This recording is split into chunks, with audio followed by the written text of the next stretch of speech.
Give me 50 good boards, 8 span each.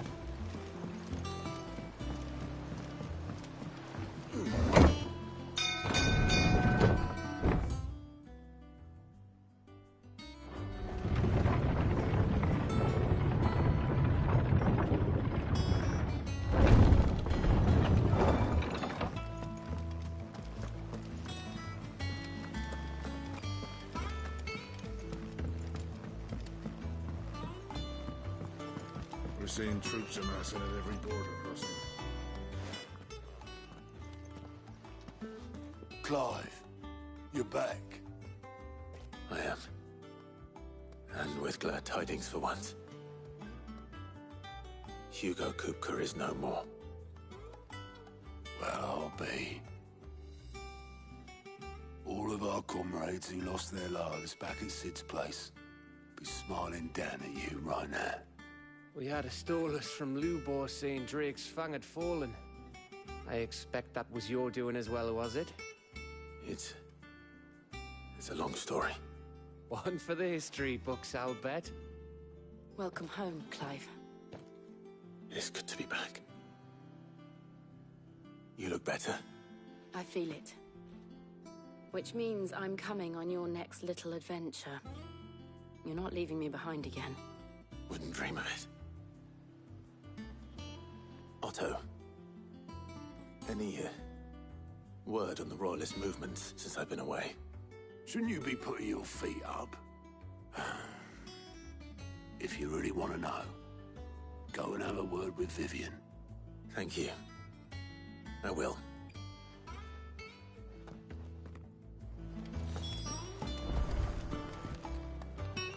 Ah, the conquering hero returns. And with hardly a scratch on him. I may have picked up one or two. Well, the fact that you came straight to me instead of visiting our resident Physica suggests that you picked up something more important. A scent. The scent of Waludas. The very same. But whatever plans Kupka was hatching with the Royalists, he took them to his grave. As did his men. Slaughtered by the orcs who'd taken over the Fang. Orcs, Vivian. I've never seen such creatures in Storm before. The Waludas must have ferried them over from Ash, but why? Why work to rescue Kupka only to invade his home, the mother crystal of an allied nation, and let both fall? It makes no sense. Do you know the tale of the blind men and the Adamantus? One can often be led astray by focusing too closely on individual details. One must instead see the bigger picture. And what bigger picture is there than my map?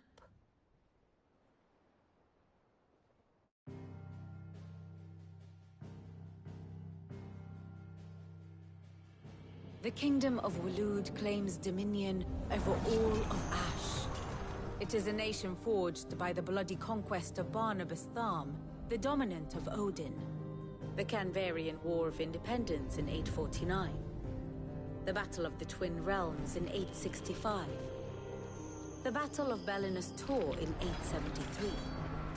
Wheresoever his armies fought, Odin was found where the fighting was fiercest. But of late, the warrior king appears to have laid his sword to rest. Battle rages for control of the crystalline dominion. Yet Tharm sends not a single ship in support of his Dhalmekian allies. Meanwhile, the Blight ravages great swathes of Ash. Yet warlike Waloed shows not the faintest interest in laying claim to untouched lands. So why go to the trouble of sending an army of orcs into the heart of Drake's Fang, only to make no attempt to claim the Mother Crystal for Waloed? It can hardly be for lack of men. Tharm's armies rival any in the Twins. No. We have not seen the last of the Waluda standard. Odin will ride again. It is but a question of when. And on that day, who will be trampled underfoot?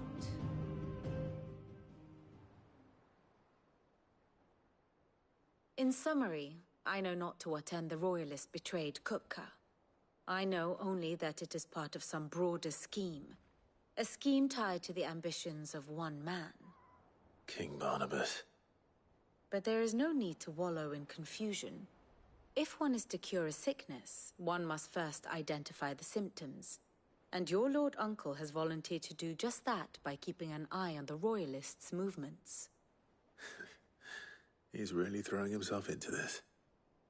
Indeed he is. Which means all that remains for us to do is await his reports. Well, not quite all in your case. The people of the Hideaway must hear the news. Justice has been done. Hugo Kupka is dead. The wounds he left that night are still raw, especially for those who lived with Sid the longest. Tell them that those wounds might finally begin to heal. Consider it the price of today's instruction. I've never known you to be sentimental. What can I say? I am only human. And we are, all of us, sentimental animals at heart. I suppose we are. Very well. I'll go and spread the word.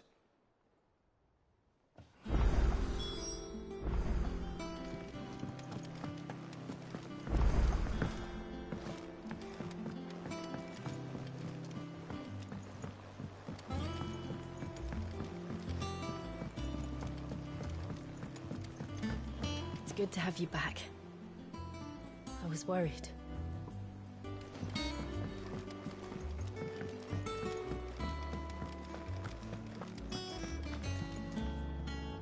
Well, someone looks pleased with himself. It's true what I'm hearing, then. Nothing escapes you, Lady Karen. It's true. Kupka is dead. No more looking over our shoulders, then. Good. I'm starting to get a crick in my neck. Don't let it go to your head, though.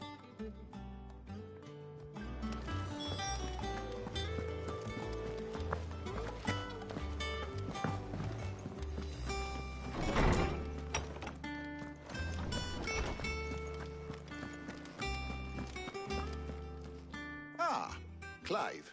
Have you come seeking the gift of knowledge? No. To share mine, actually. Hugo Kupka is dead. Oh, my. Can it really be true? Look, he's crying. And with good reason, children. These are tears of joy. We must offer up a prayer to your parents that the heavens might weep with us. There shall be no lessons today, only thanksgiving and merrymaking. Go, put away your things. All right. Brilliant.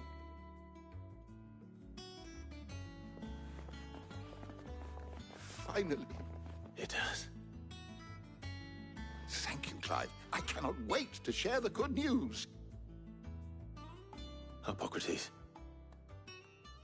After Kupka fell, Ultima came to me. I need to know what he is. Have you learned anything? Alas, no. And not for want of trying. I have scoured nigh every historical tome in our collection and found nothing. Not even the sort of conspicuous absence that might suggest a concealment of fact. One is almost tempted to conclude that such a creature never existed. But I saw him. With my own eyes. I don't doubt that you did. Alas, it seems you are the only one who has. To others, he reveals naught.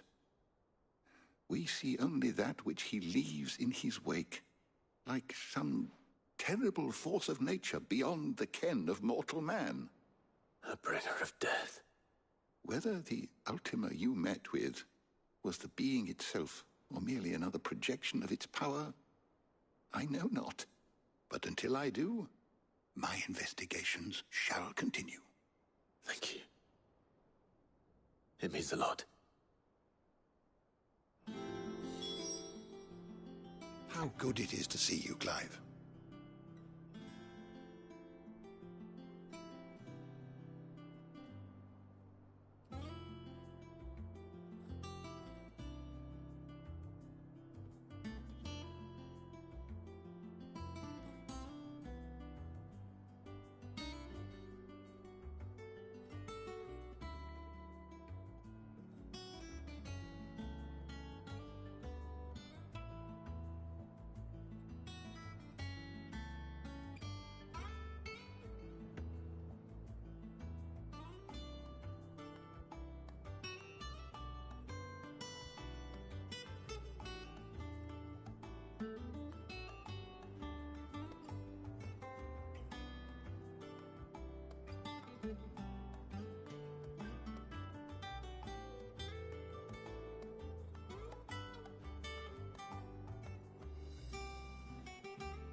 I have said it many times.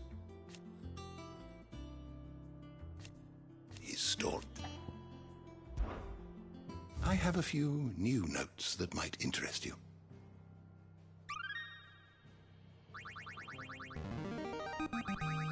I have quite the find for you today.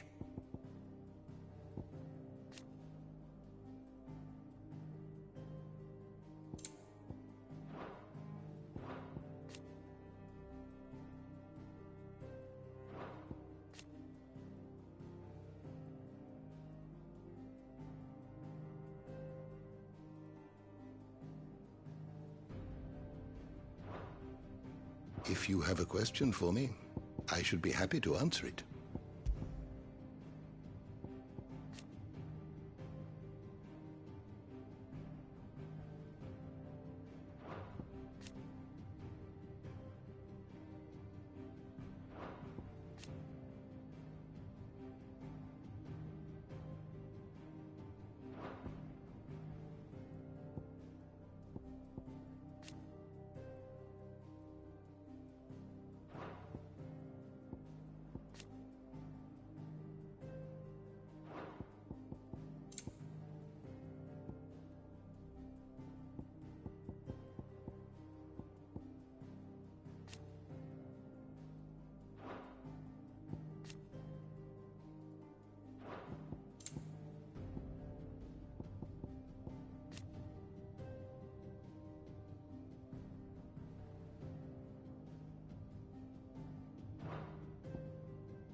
You are always welcome, Clive.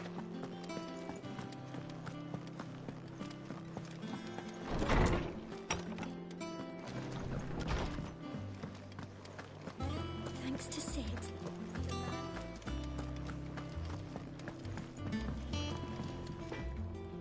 Blackthorn, do you have a moment? What is it? I'm busy. I wanted to tell you that Hugo Cooper is dead.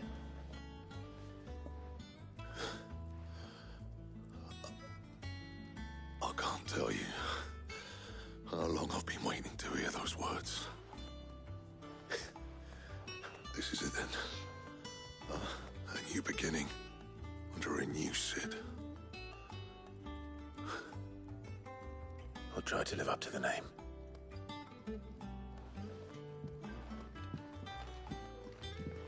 Right. Let's see if Otto has anything else for me.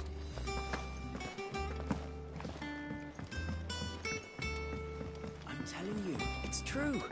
I heard it from Otto's own lips. Hugo Cooper.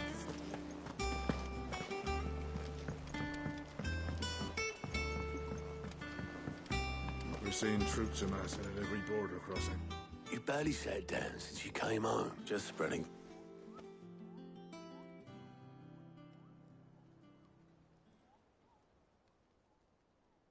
So, the professor... No. She was right, though.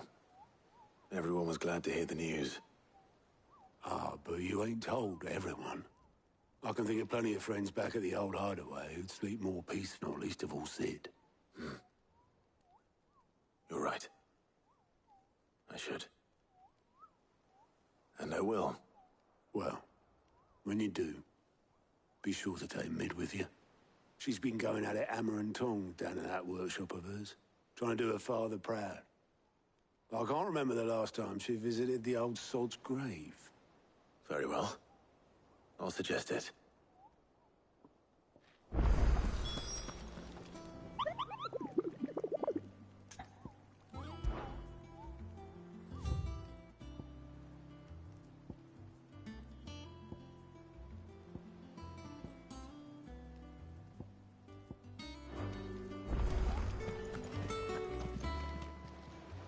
Welcome to the Patron's Whisper. Come to claim your just desserts?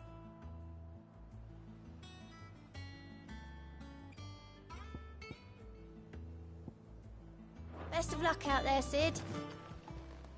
Clive, Anything catch your eye?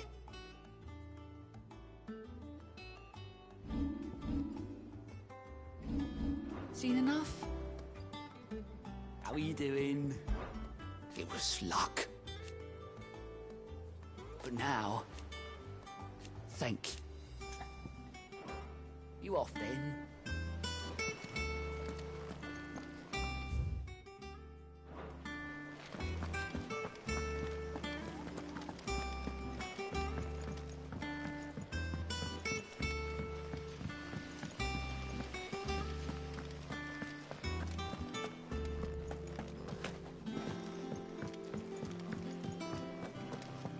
Think Mid might need some help.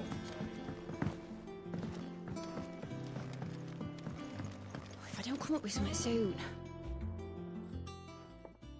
All right, Clive? What do you want? I'm going to visit Sid, and I thought you might... Sorry, I've got to get this thermal display. And this is for... Only the fastest, finest ship the world has ever seen. The Enterprise. Me and my dad designed it together. Where other vessels rely on the fickle winds to drive them through the water, ours is fitted with mithril engines. And those things have got more push than a behemoth in a bad mood, and more heat than all the hells put together. Which is where the stack comes in. I may have already talked some tight-lipped shipwrights into putting the hull together for me in a little dockyard in Canva. But the stack's a bit more involved, so I'm building it here. Thing is, it's so involved that I'm running behind and it's starting to hold things up over at the shipyard. I'll come and see my dad, though, when I'm done. Whenever that is. Is there anything I can do to help? Good old Clive. I were hoping you'd say that. First things first, I need some parts meching. The stack will be made up of 3 major components. There's the plating, here, that channels hot vapors away from the engine. The helm over the top, that disperses all that heat into the air. And the shielding around the sides. That stops the rest of the ship from going up in flames. A full suit of armor, then? Probably best to take it one piece at a time. Then you'll need to start with the plating. Everything else fits onto it. I've got the designs and the list of materials here. Show these to Blackthorn. He'll know what to do. I can't make head nor tail of them. Luckily, you don't need to.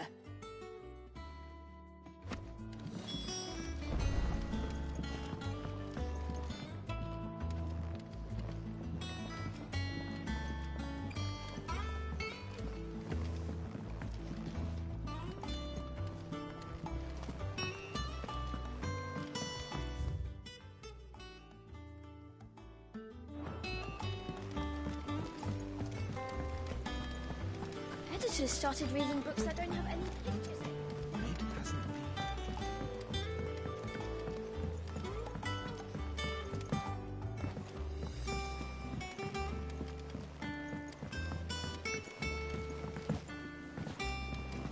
I went up to give some greens to the...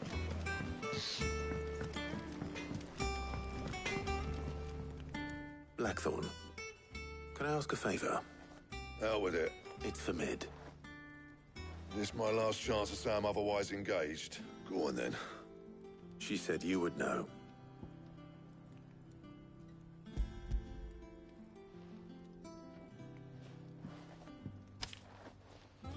Krieger's Tates.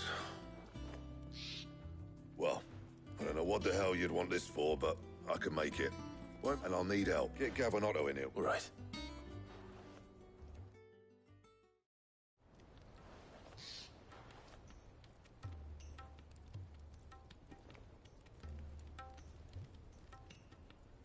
So Mid's roped us all in here again, has she? Typical. Still, if that's what it takes to get her to visit Sid's grave, I'll do what I can. And, what is it we need to do, exactly? Take a look at this. It's this plating. The usual sword-grade steel won't work. We need something that can get very hot, very fast, and still keep its shape. That means an alloy. Something that won't break or buckle at the temperatures she's talking about. Which is where you lot come in. I need materials, and I've got my work cut out already. You'll have to fetch them. Now, there's a special kind of sand I'm after that you can only find out in the ㅍㅍ. Stardust, they call it. As for the rest of the stuff, my usual supply should have it in stock. It just needs buying and bringing back here. Well, we'll get it done quicker if we split up. One of us should probably give you an hand coating the sand. And the other can go and get the rest from this supplier. Right then. Well, make your minds up who's got...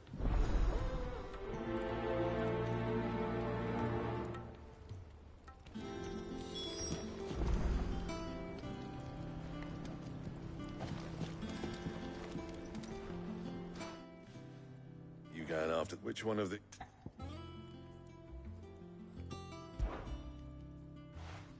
Gav, you're with me. All right, then. So, where do we find it? There's a river that runs through the southern reaches of the ㅍㅍ. Southern reaches of the ㅍㅍ, eh? I'll go and scout the place out. All right. While you're off having a paddle. You two, eh? Don't go letting them fleece ya. Fleece me? I'd like to see him try. In your own time.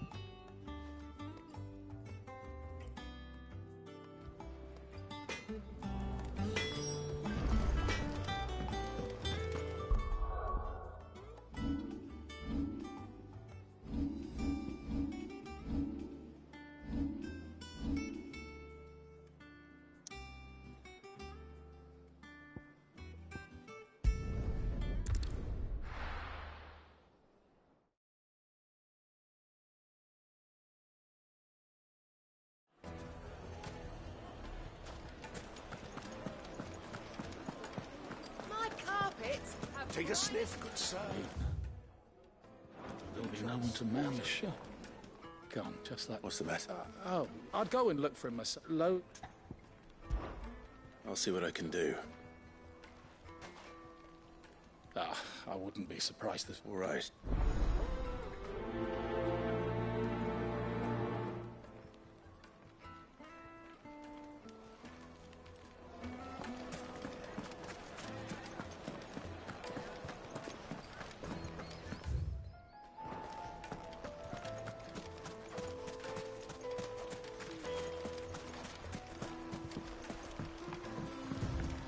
Looks like I found the river.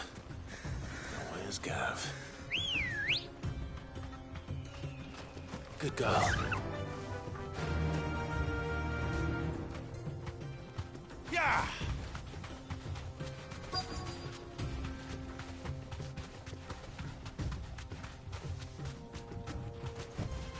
You deserve a rest.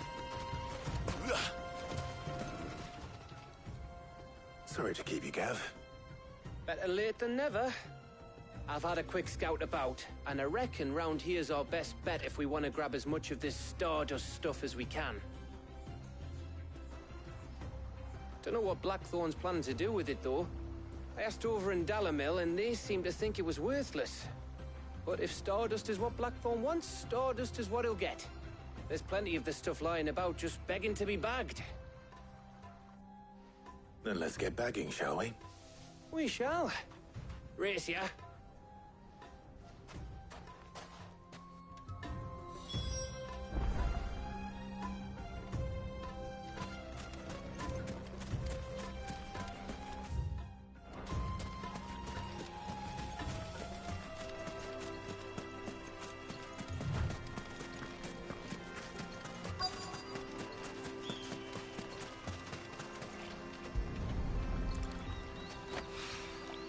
So this is Stardust. It just looks like black sand to me.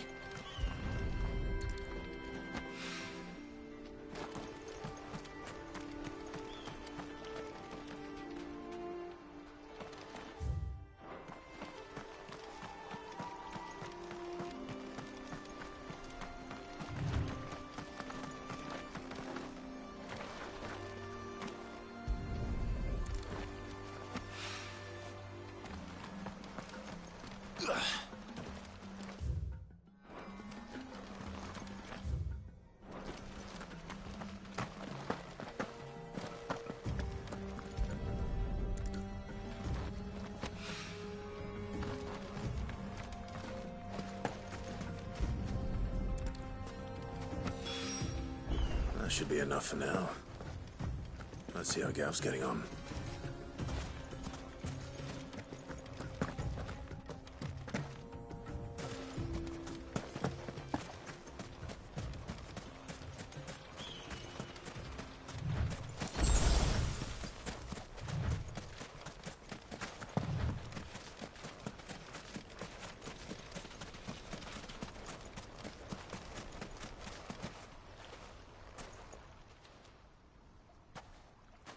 You finished? How much did you get? Enough. I hope.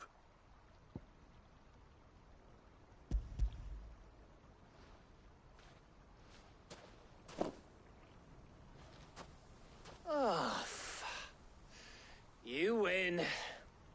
That might even be enough for old Blackthorn. Hey, before we go, do you mind if we have a chat?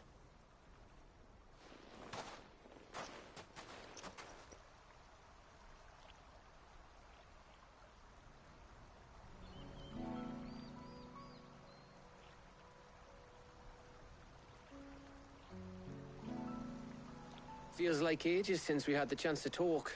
You know, man to man like. It does, doesn't it? Back when you first took Sid's name, we were talking all the time. Working out what to do in that. There was a lot to work out. And there still is. Those shoulders of yours starting to feel the strain. Hardly ever see you around the hideaway nowadays. Always on some errand or other. You can take a day off, you know. Says the man who spends most of his time behind enemy lines. Only 'cause you keep sending me there. I know I can count on you, Gav. Likewise.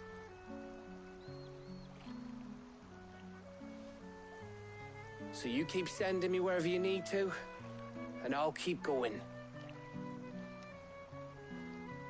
Safe in the knowledge that I have a home to come back to. Thanks to you.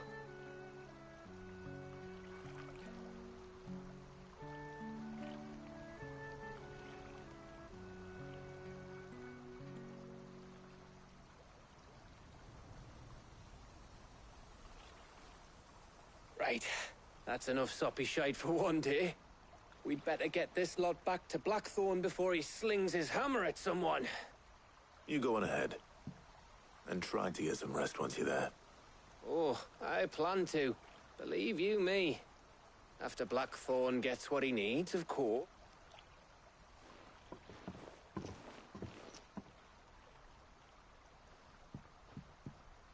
Right. Ready to go home, boy?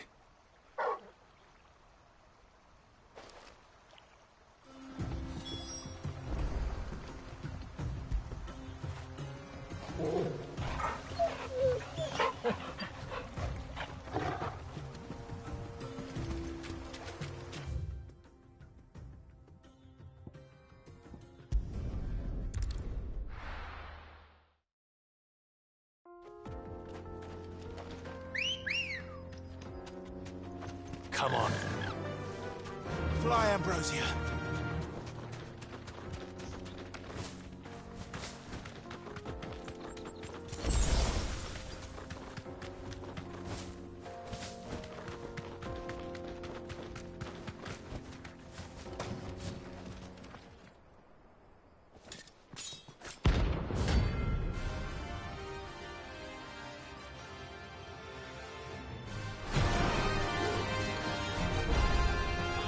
I've laid your shoulders, so do I. Come, let us feast on your flesh. Your feasting days are over. This one. Let's try. Too slow.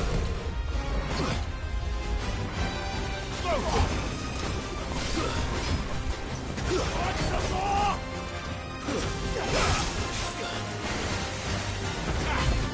Over here, blood! Nice try.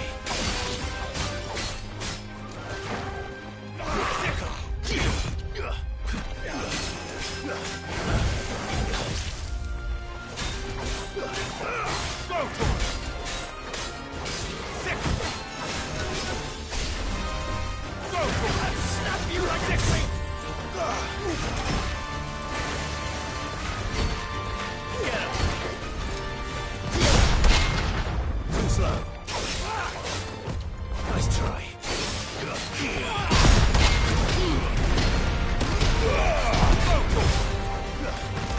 Get him!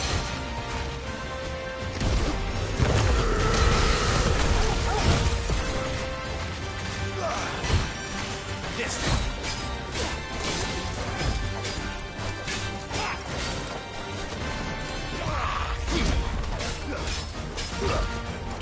Sick him! Nice try. Too slow. Go!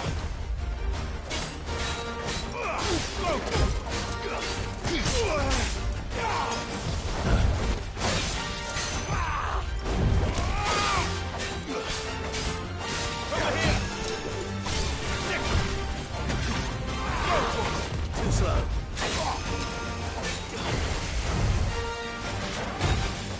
Over here! Sick!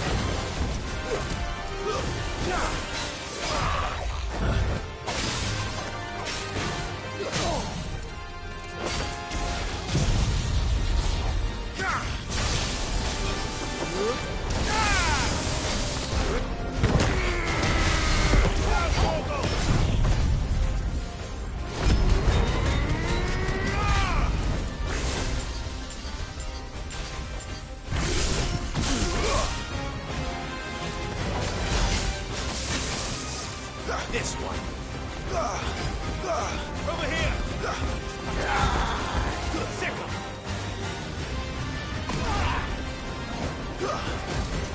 Over here. Go to him. Get him. Over here. Go to him. This one. Too slow.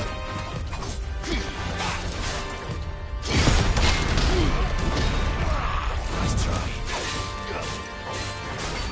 Go for it.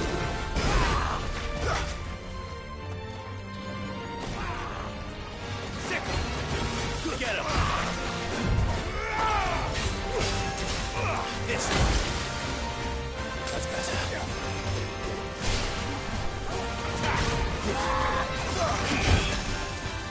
Over here! Go!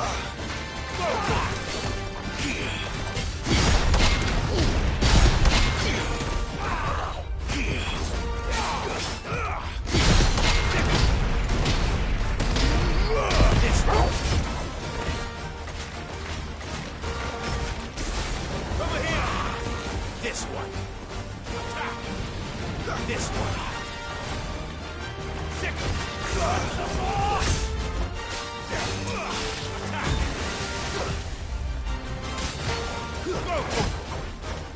Get him!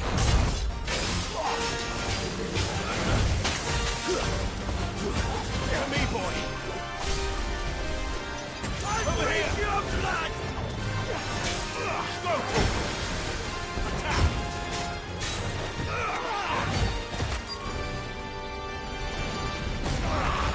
Attack! Sick! Let's snap you like a string! Go!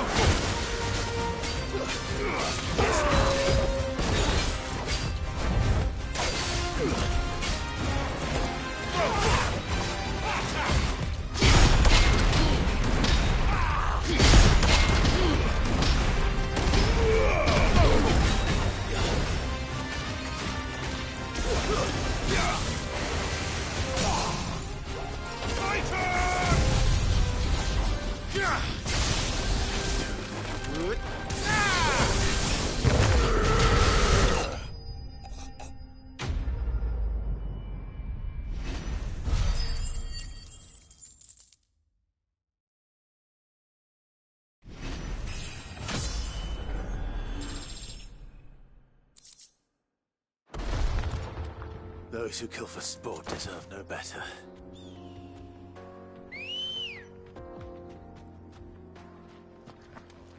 Ready, go? Faster!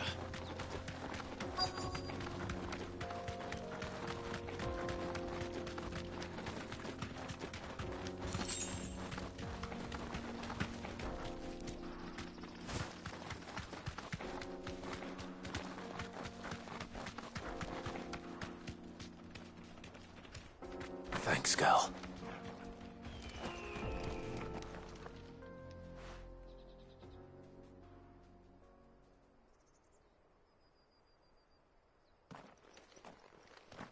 Excuse me. What do you want? The baker sent me to find you. I am a sorry, selfish sod, aren't I? I'm certainly not a baker. Master must have ruled the day he took me in. Time was the sight of the Fang used to calm my nerves. But now look at her.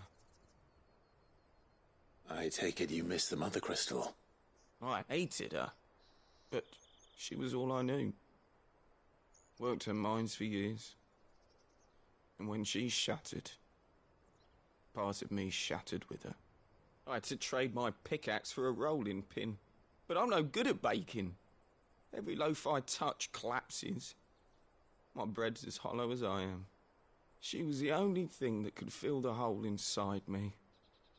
Oh, I loved her, damn it. But now she's gone. She's never coming back. What am I supposed to do? I ask her.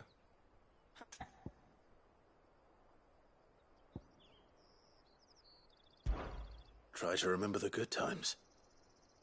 Do that, and the Mother Crystal will be with you no matter where you are. Even in the bakery. What a fool I've been.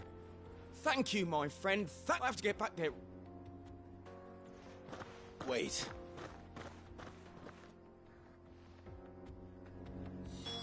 Suppose you won't be needing an escort then.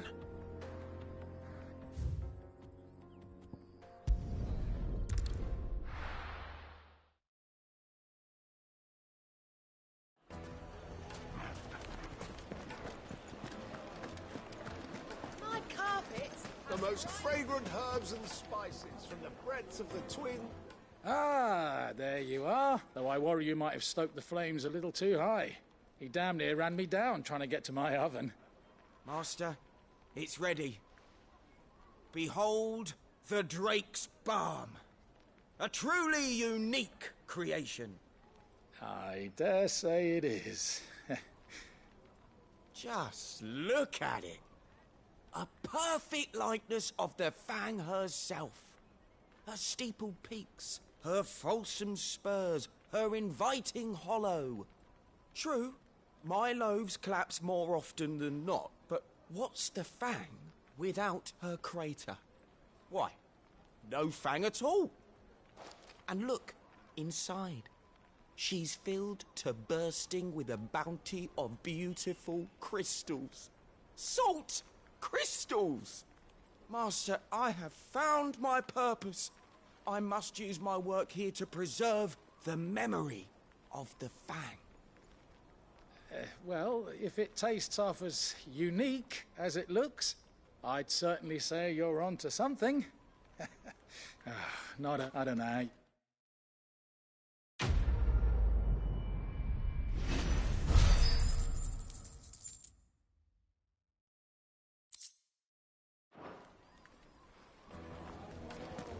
Yes, they're quite The finest fabrics! Lord...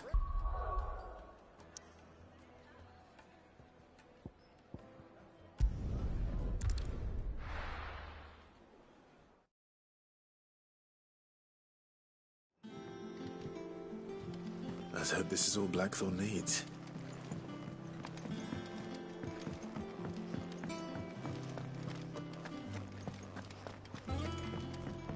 All right, Clive. I gave all that stardust to Blackthorn, just like I promised. Blackthorn, got everything you need? Yeah. Yeah, I do. Cheers for the stardust. Should be enough to be getting on with. We should go out on maneuvers together more often. You know, it beats sneaking around on your Todd all the time. I'll make a start on putting this thermal plating together then. It will take some time, mind. So if you've got other things to be getting on with, I could do without you breathing down my neck. Thank you, Blackthorn. I'll let Mid know construction's underway.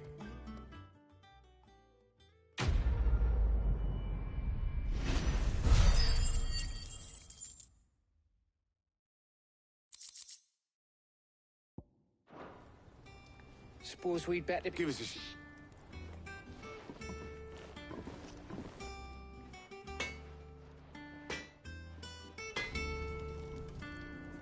What do you need?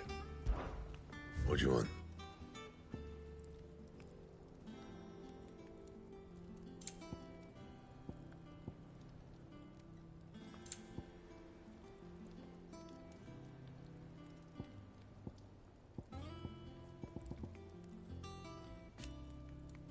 Anything else? He cracked the crystal too. You're joking.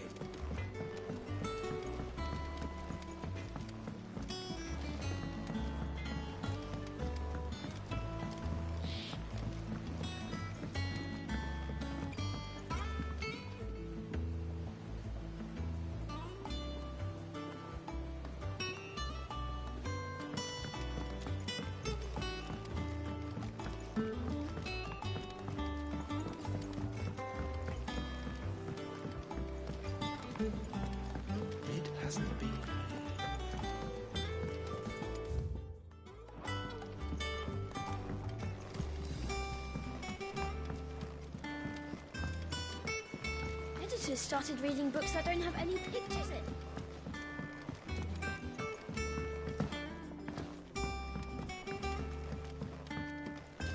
If I don't come up with something soon.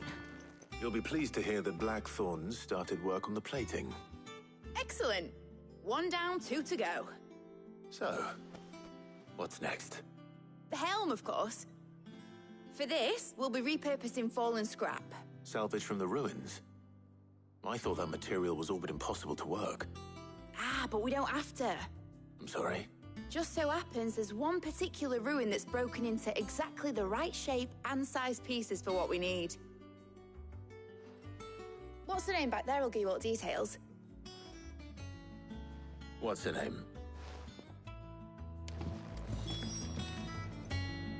Oh, Sid, is this about the helm? Yes. Mid said I should speak with you. I'll show you the plans then. Here you see the mithril engine, in which mithril is burned to generate heat. That heat is then harnessed to produce motive force. Excess heat is dealt with by means of the thermal... Now, were we to rely on... In other words, this is where the helm comes in. Our experiments have shown that fallen ceramics, and not only that, they're also waterproof and... Why? If sea or rainwater... You can stop that. Mid said we might be able to use... Where would I find... Ah, yes. It's in Lorbert's Pass. The thing is, it's no longer... I see. Would that help? Oh, I'll gather my...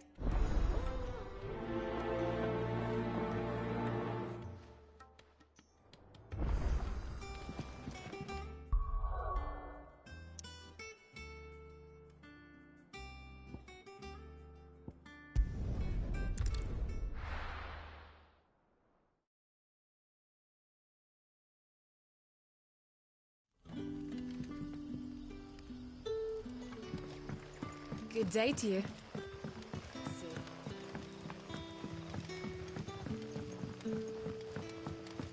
The crystals we get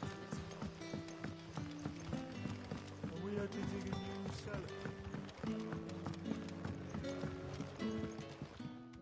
Ah, Clive. Your timing is exquisite, as always. Go on. There are whisperings afoot of shadowy figures having rustlings in the undergrowth, suspicious noises. My people fear that they are being watched. It may be no more than a surfeit of nerves, understandable in the current climate, or, given what I hope you'll forgive me calling your nose for trouble, I wondered if you might investigate.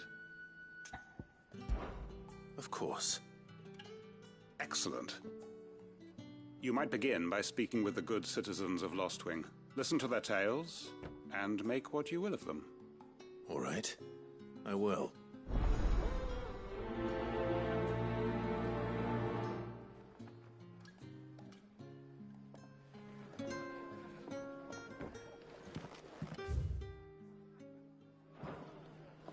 Hello, Sid. Right. Let's see what the people of the village have to say.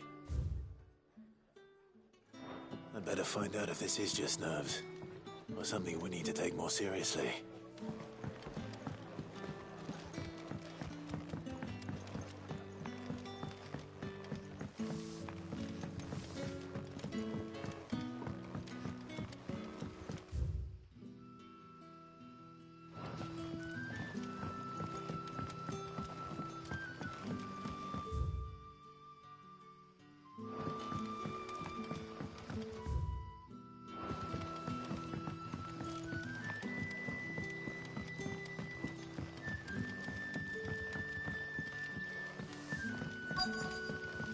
Spent.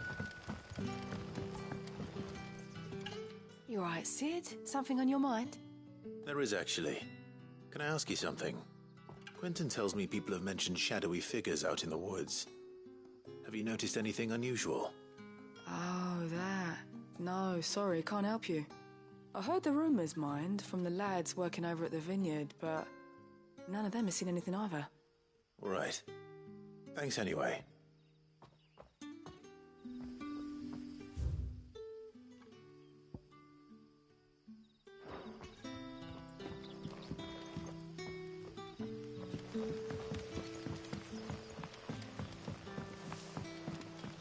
The crystals we get from the tailor all...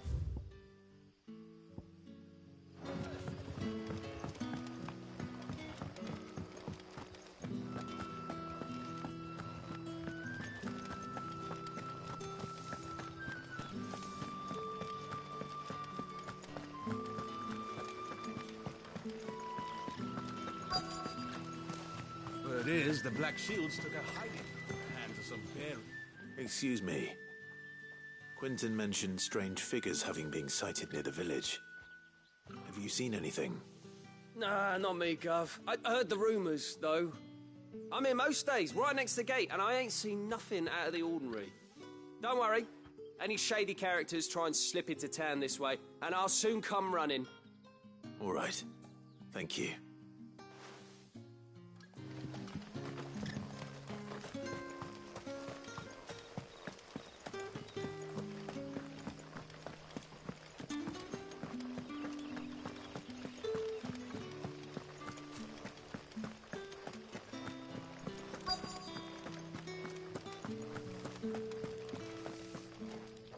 Do you have a moment? There's talk of suspicious figures in the woods. Have you seen anything out of the ordinary? No, but I've heard something. Sound of scraping metal, like someone sharpening a sword. Where was this? In Lorbert's Pass. Was out foraging for herbs when I heard it, screeching out from between the trees. Ran back here as quick as my legs would carry me, and I ain't been back since. I see. I'll look into it. Thank you.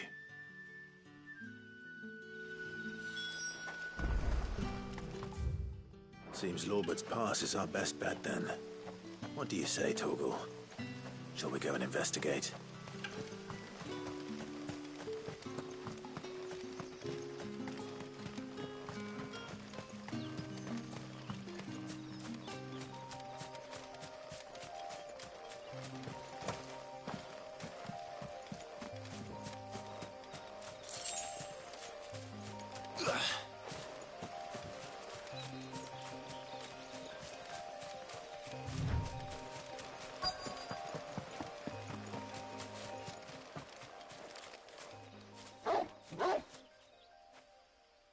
You there. Fuck! He's seen us. Get them before they escape! Black Shields. Here. What the hell are you doing here?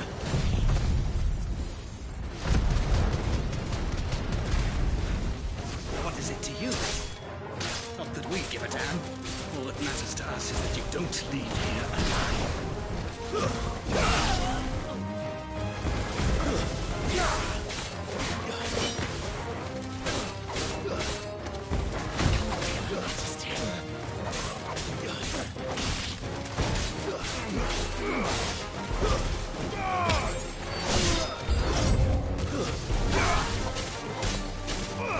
Over here! This one!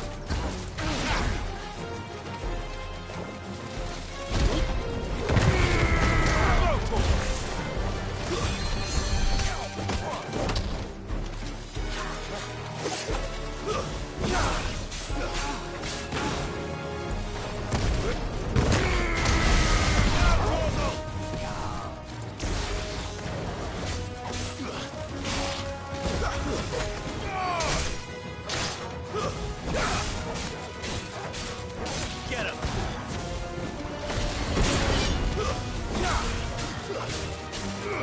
Sick him!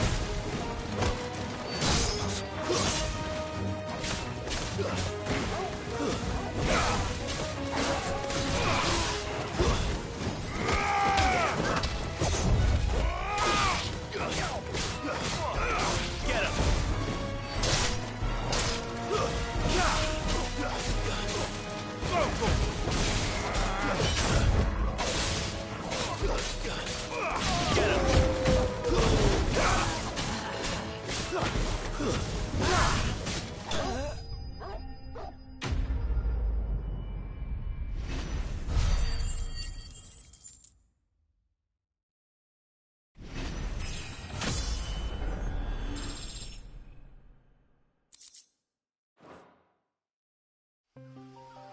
Why were they here? Were they planning an attack on Lost Wing? I need to warn Quentin.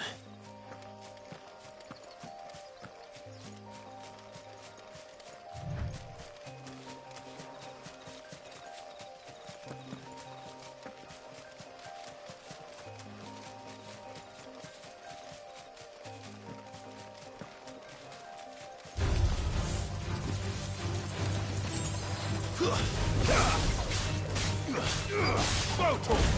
Stay down!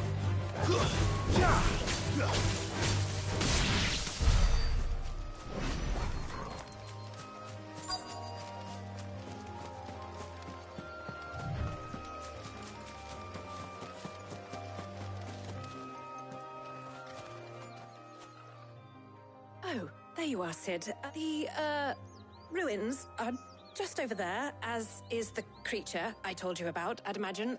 Would you mind? Of course. I'll be right back.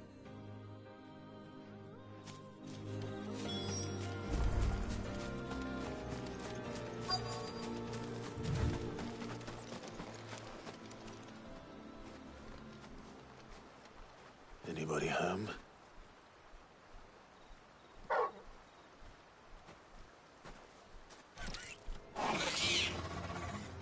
This must be our unwanted visitor. Time to go. This one! This one! Photo! This one!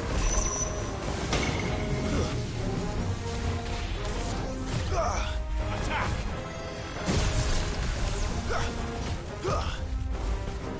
Photo! This one! Over here! Too slow.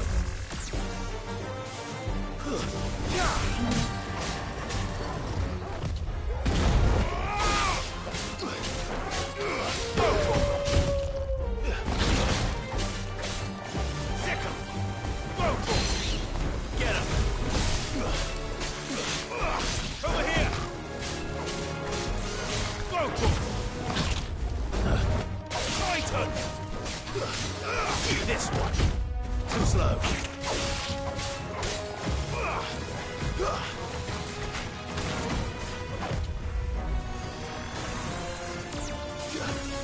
Get him.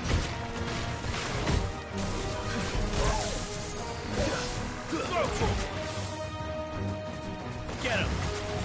Sick him. This one.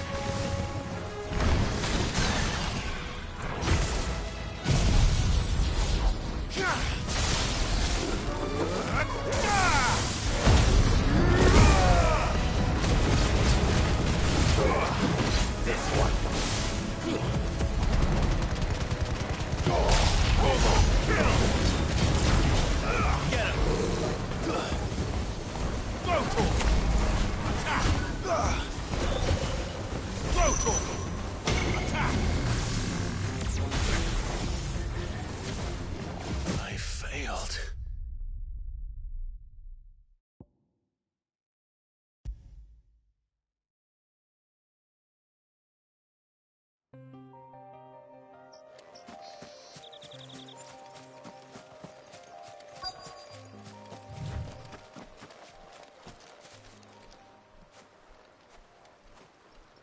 Anybody home?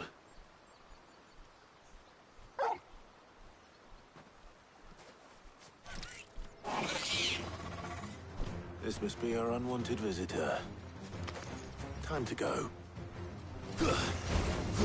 Get him! Over here! This one! Get him! Attack! Go to him! This one!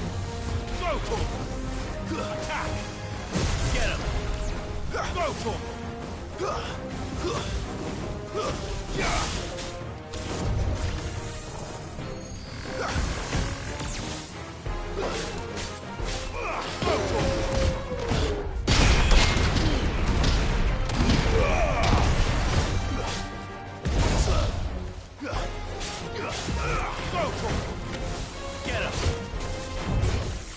Nice try.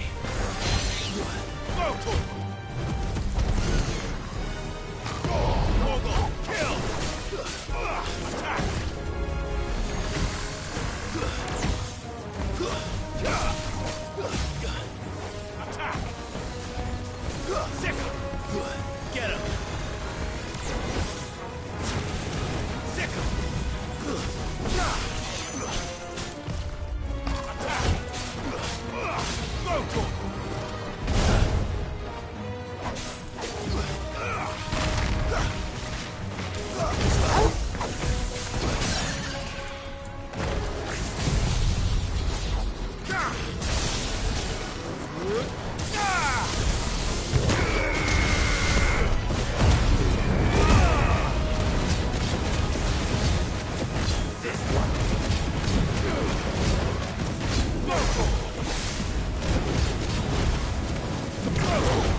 The things I do for you, Mid. Sid! Oh, thank goodness you're safe.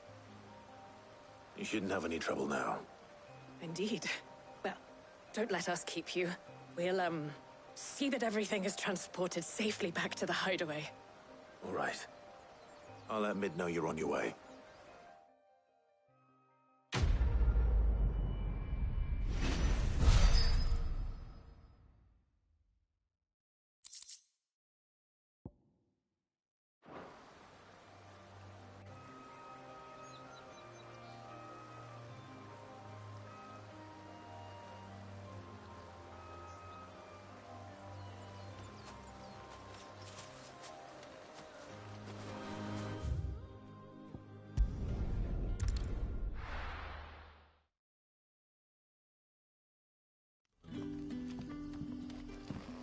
Good day to you.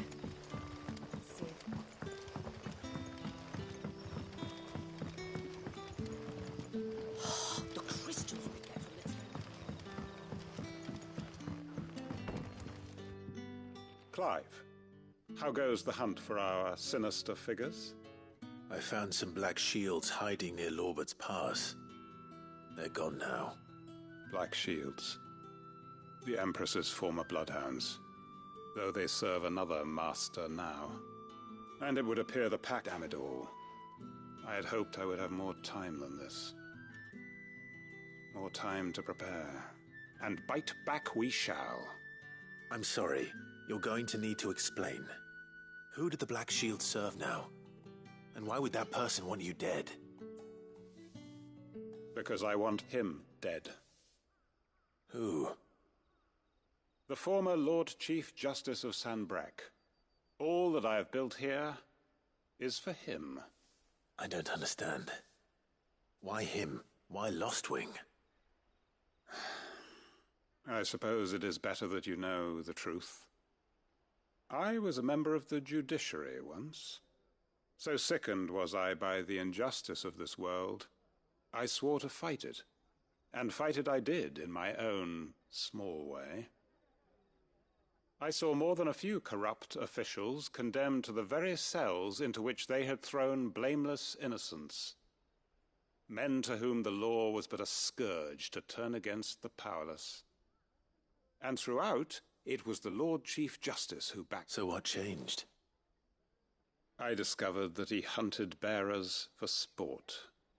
I was a fool to think he shared my hatred of venality and vice.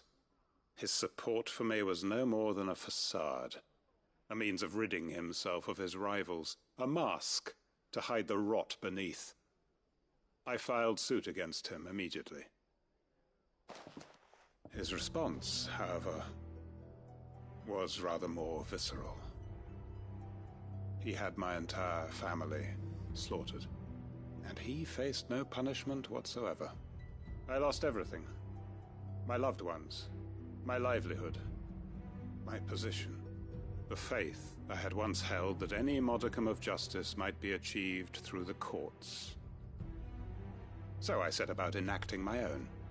I tracked down every soul who served him, and slit their throats myself. But the man himself proved an altogether more difficult target. With money and power come protection, and so I saw that I would need an army of my own. I came here to Lostwing and began recruiting like-minded individuals. And everyone here knows this is why you do what you do. Of course. They too have lost loved ones to the bearer hunts. Seen faultless friends sent to the gallows to spare the guilty. All under the watchful eye of the Lord Chief Justice. Our wounds are the same. We know where he hides, how numerous and well-trained his guard. What we did not know until now, however... Quentin. Our time is short. He may move against us at any moment, unless we move against him first. My friends and comrades, it begins. Make ready for war.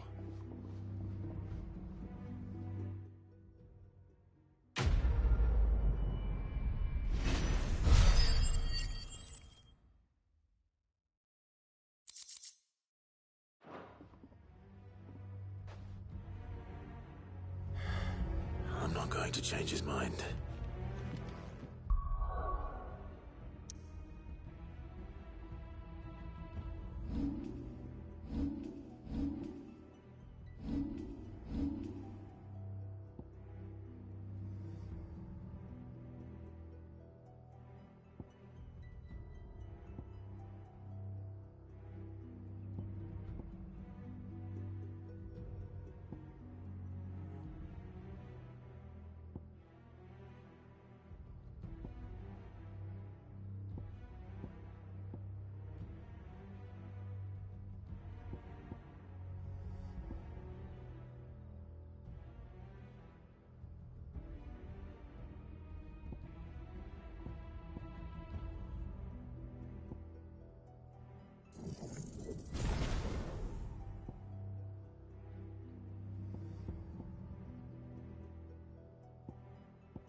not come up with something soon?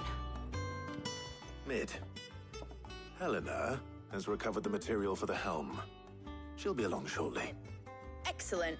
Another job well done. And just one remaining. Right. Right, the shielding. This one's a bit of a bugger. How so? The plating's enough to stop the engines going pop, but those things will still be spitting out enough fire to set the rest of the ship ablaze. Which is why you need proper shielding. A prism for the dragon's breath that's blazing away inside. I thought a triple thick layer of tempered steel might do it. Or more of the stuff that the Fallen use, but they'd both be too heavy. The helm and the plating are bulky enough as it is. Add any more weight and the whole ship would be at the bottom of the briny before we'd even started. I need something light. But I've racked my brains and I just can't think what would do it. Well, if I were in need of obscure knowledge, I know whose counsel I would seek. Harpocrates. Tomes? Yeah, well, I'd have thought of that, obviously. I've got all the details written down here. Can you take this to him? Right away.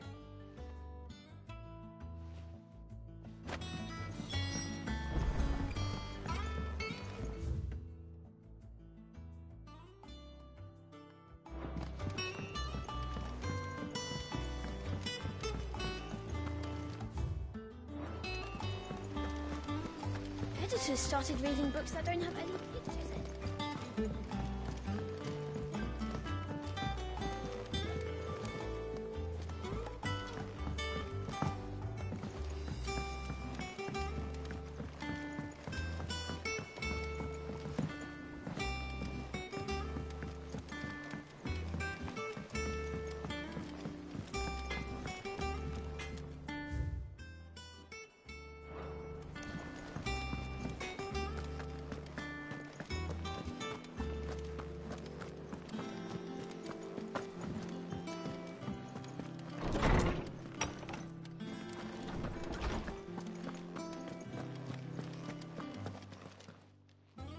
Harpocrates, do you have a moment?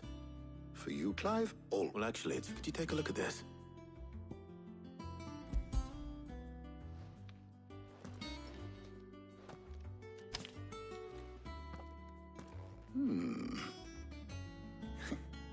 Shielding for a mithril engine. Whatever will that girl think of next?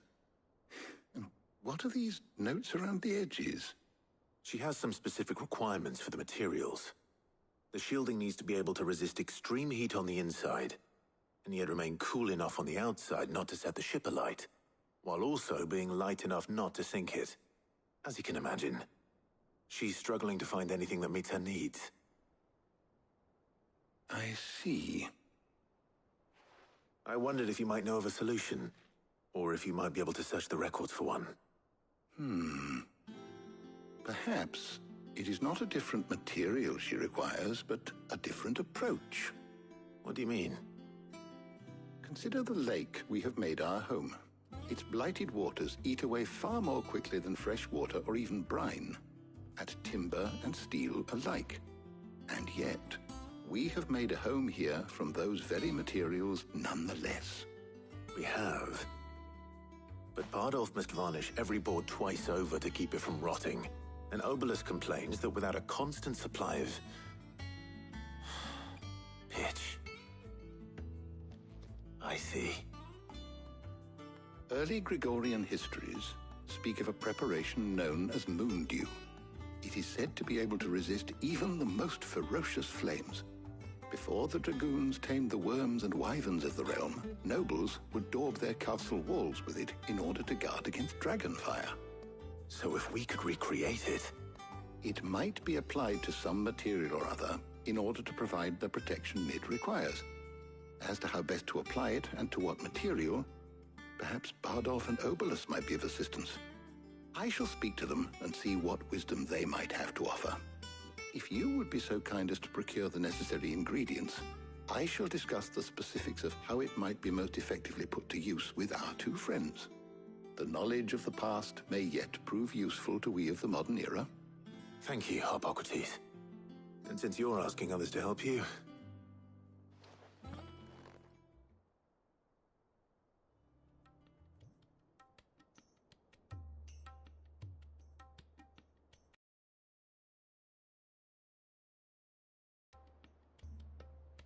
So you need a hand, do you? We do. I'll be heading to market for the ingredients we need. I could do with some help. And some company, too. The other can assist me in researching how best to prepare the shielding itself. Can we count on your aid? Always. Well, if Jill's game. Thank you. I am sure either of these fine young minds would prove indispensable in my research. I leave the decision as to who will go with whom in your capable hands, Clive.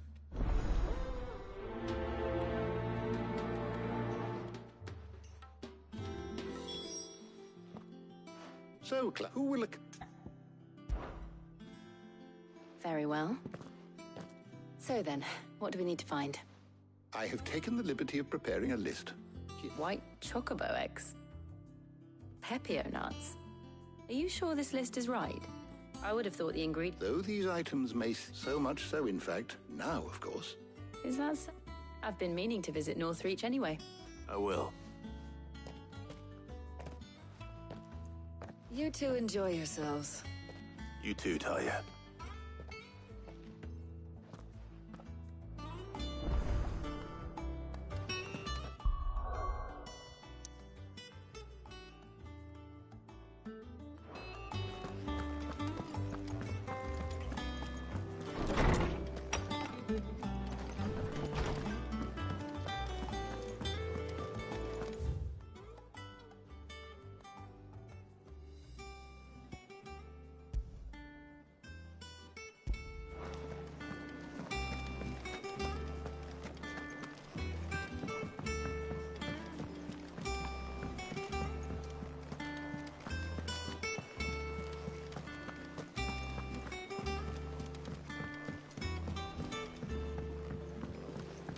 We're seeing troops amassing at every port.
Now, where's Jill?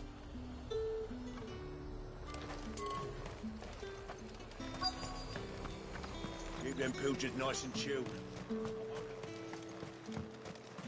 Are those Pepio nuts? Can never tell. How goes the hunt for ingredients? I've only just started. I'm sure everything we need is somewhere amongst all these stalls, though. Why don't we split up and see? We'll take a couple of ingredients each. All right. What am I looking for? How about you look for the Pepio nuts and some garlic? I'll find the other things we need. We can meet by the gate when we're finished.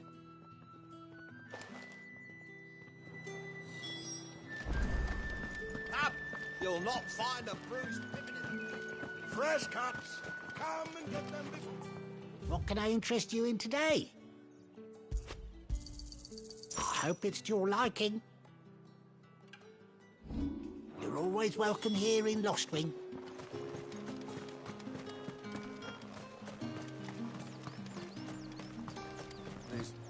What do you want? If that's what you want. Go on, take it. That's everything. Let's see how Jill's getting on.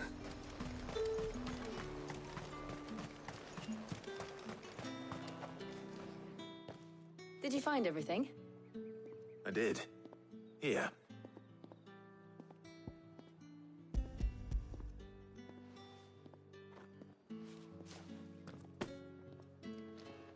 garlic, and pepio nuts. Perfect. Now all that remains is for Harpocrates to somehow turn all this into what Mid needs to keep her engine cool.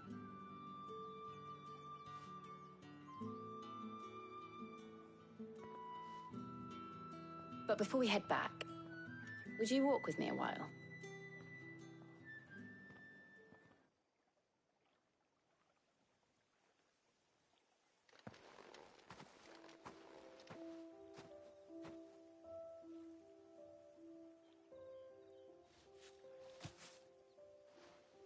Thank you for asking me to help you today.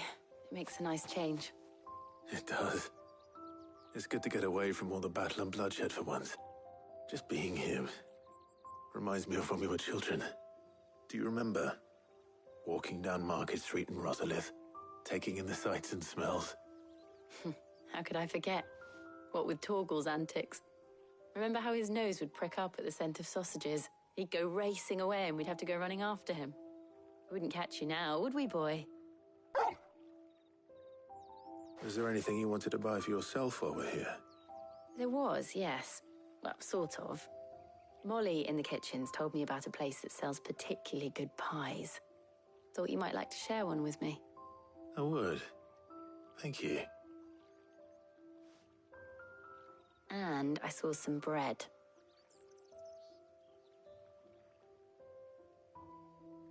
Big white cobs like the baker back in Råsselith used to make. What do you think? I thought we might get some soup to dip it in. But then I tried a slice of the butcher's dry-cured ham and it was just... oh. You all right? Sorry. It's just... you're right. I really do feel like a child again being here with you.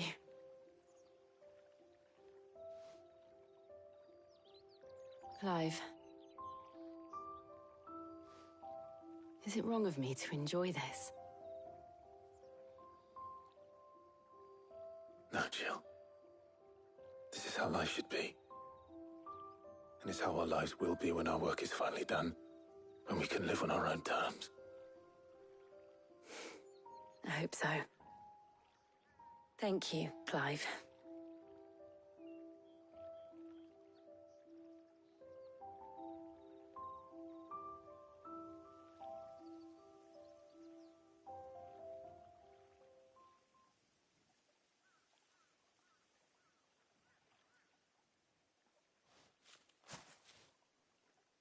Well, I suppose we better be getting back.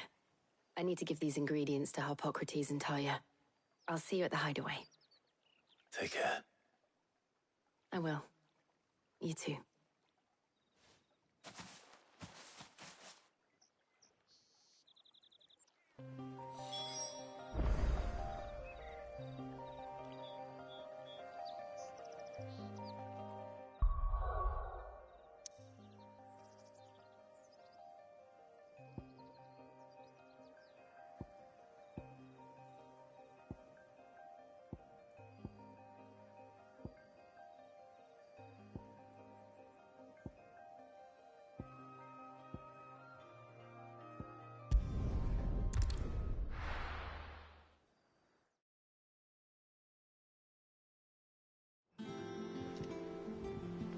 I wonder how Harpocrates is getting on with...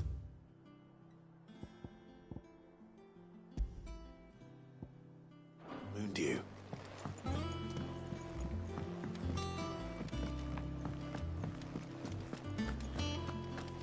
Ugh, I'm never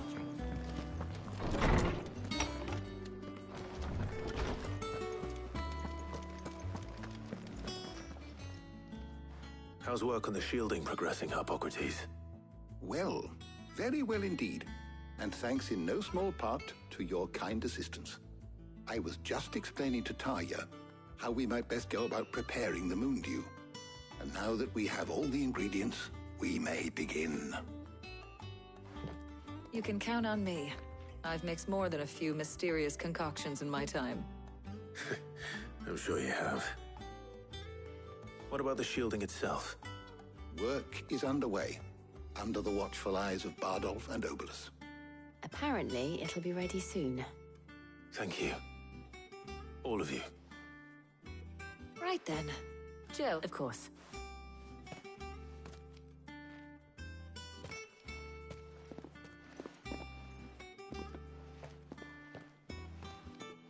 Oh, and Clive, thank you. It was nice just being with you.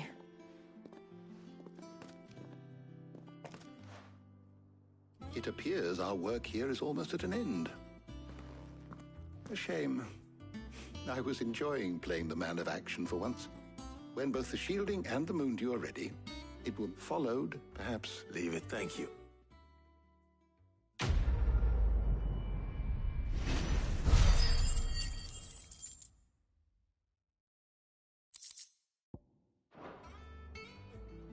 Well, I'd better go and give Mid the good news then.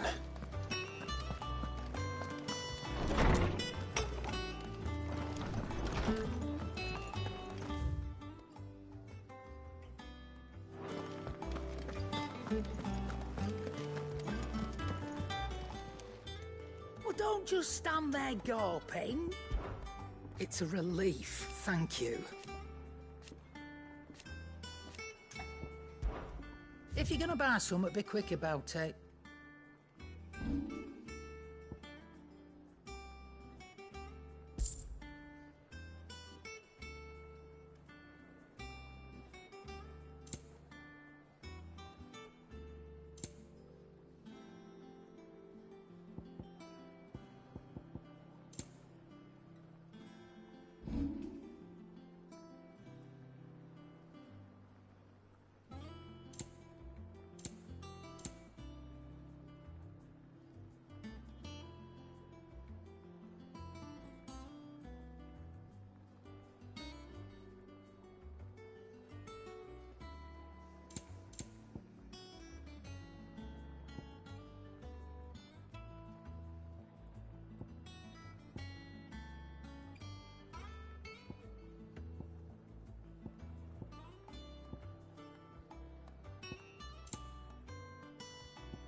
Is that all?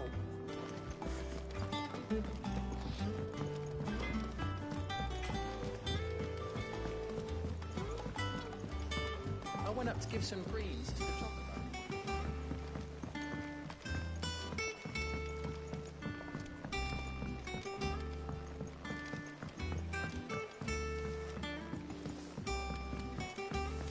Mid hasn't been. Editors started reading books that don't have any pictures in.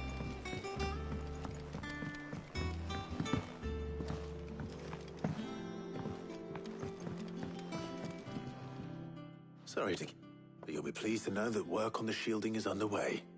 You found something for it? In a manner of speaking, Hippocrates knew of a substance that's highly resistant to heat, a coating that should provide the protection you need. He's supervising the construction and testing of the shielding as we speak. Brilliant! I knew you wouldn't let me down.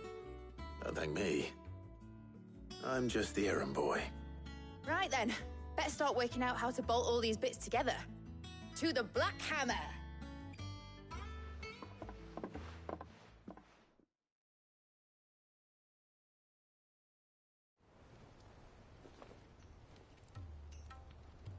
You know, when I got into the smithing game, I thought I'd be making swords and shields, not thermal bleeding didgeridoo-dahs. Displacement stacks. Same difference. Whatever you call it, I ain't putting it together in here. It's cramped enough as it is. Let's take this outside. Mid, you get all the parts lined up on the deck. I'll take care of the rest. On my way! Oh, and bring me the biggest hammer you can find. This is gonna require some precision walloping.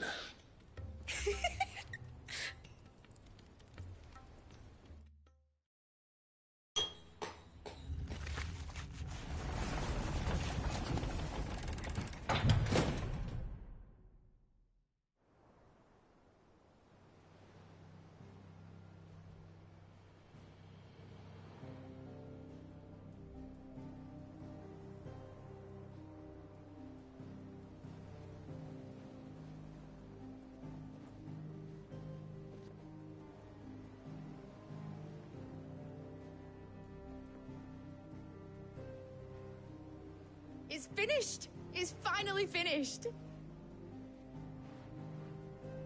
Thank fuck for that. I'll be feeling my hammer arm for weeks. Thank you, Clive, Blackthorn, everyone. That's one down and just 3 more to go. I'm sorry. Oh, didn't I tell you? The Enterprise has 4 mithril engines, and we'll be needing a displacement stack for each. You don't mean... Don't worry. Now they've got a finished one to work off, my gang in Canva can build the rest. Good luck to them, I say. Right, I'm off to get a sling for this elbow. Any other work comes in, keep it to yourselves, eh?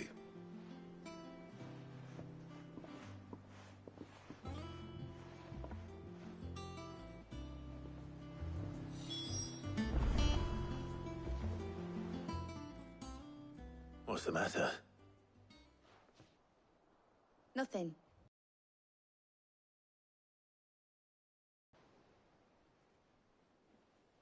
Thinking about the Enterprise sailing off over the horizon to shores unknown, searching for a land untouched by the Blight, just like me and my dad planned.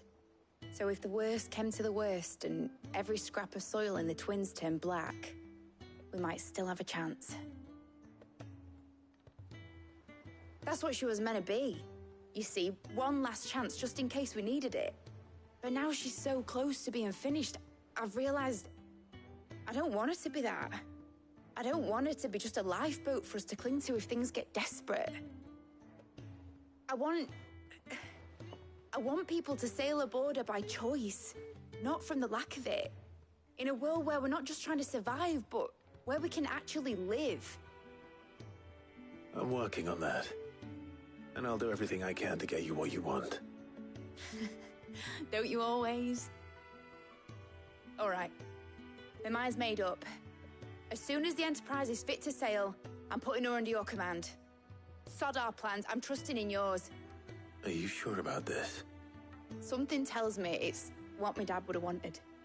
He'd be proud of you. You were gonna visit his grave, weren't you? I was.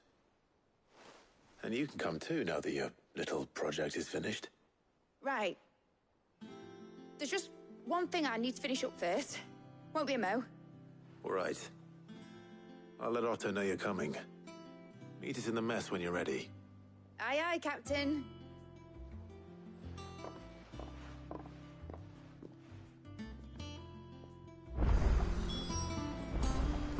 Ned told me she was building a ship.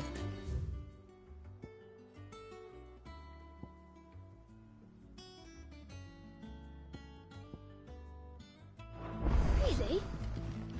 That's a ship.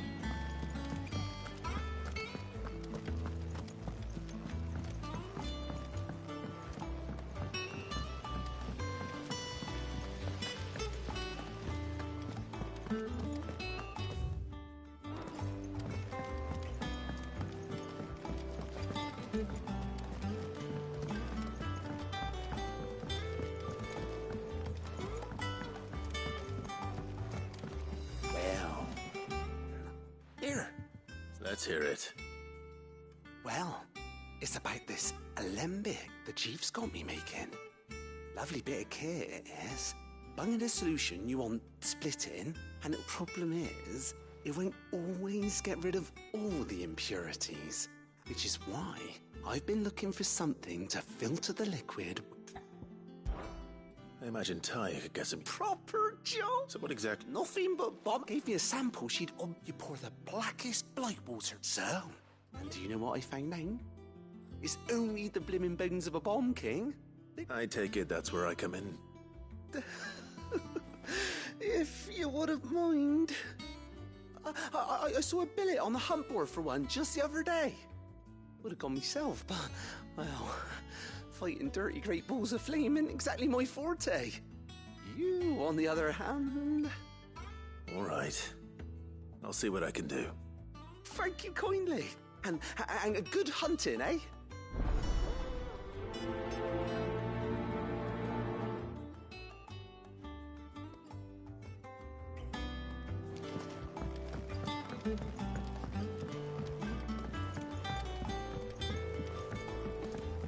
think Mid might need some help.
Mid told me she was building a ship.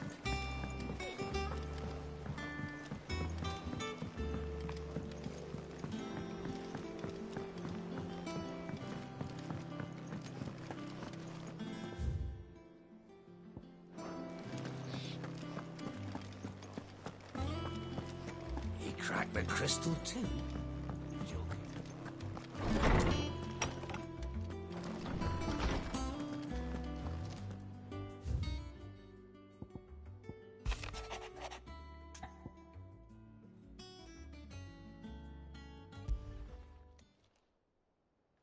Hopefully it's nothing. But I should speak to Blackthorn just in case.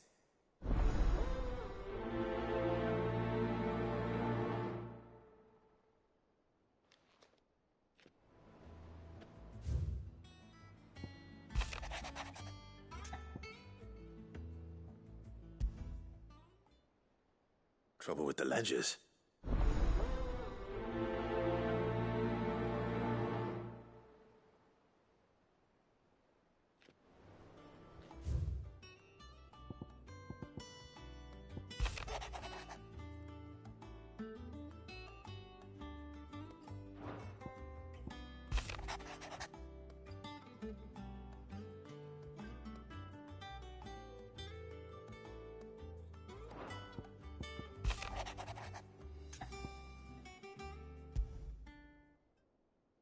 What could be wrong with Torgor? He seemed well enough when I last saw him.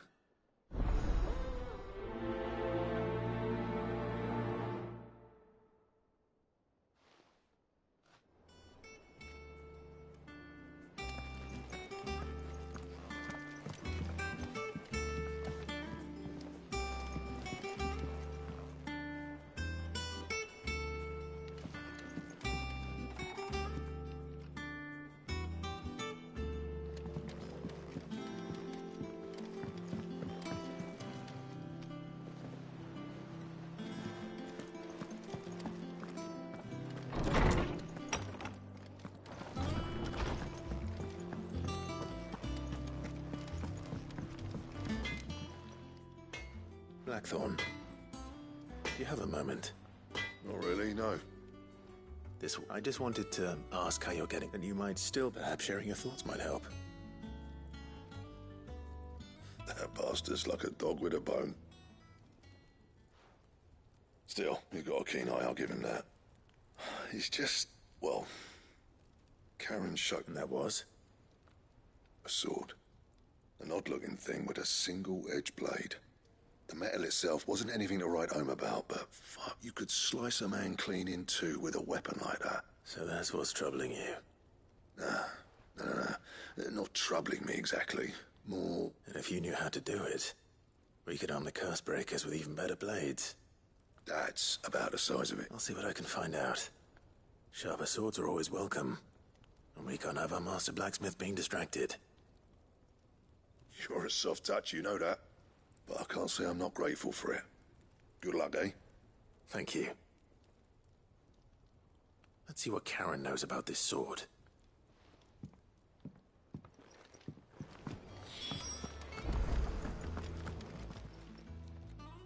You're looking well, Karen. What do you want? Out with it. I want to know about the sword you showed Blackthorn. Single-edged and extremely sharp. Running around after him again, are you? I suppose I am, yes. But I need to help him find out how to work an edge like that. It's driving into distraction. Little wonder, I suppose. There's not many like that make it as far as the twins, and those that do go straight, which made it nice. Can you tell me who bought it? You think I tell people who my clients are? Suppose you're not likely to go nicking him off me, are you now? Fine. If you stop mooning at me like, Lord Ignac's the man you want, Dalmekian bloke, collects weapons and the like. And he's got more money than sense, which is why he's one of my fate. Reckon he'll still be at the inn in Dalamil. Thank you, Karen. Oh. And he's... I appreciate the warning.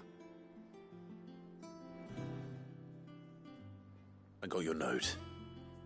You think something's wrong with Torgal? So you can read. Congratulations. But I didn't say how we're wrong with him. I said something weren't right. He's not been eating me treats. He used to love cracking the bones from Molly's boiled brown, but now he won't so much as look at him. Didn't like him. Which is why I'm of a mind that his mind's on something else. You've not been working him too hard, have you? No harder than usual. Is that it, boy? Do you need a rest? What was it you said he was? A frost wolf? That's what the lawsman seems to think. Then maybe this all has something to do with whatever it is that's woken inside him. I suppose things have been different since Rosalith. Perhaps Hippocrates knows something. Instead of everything.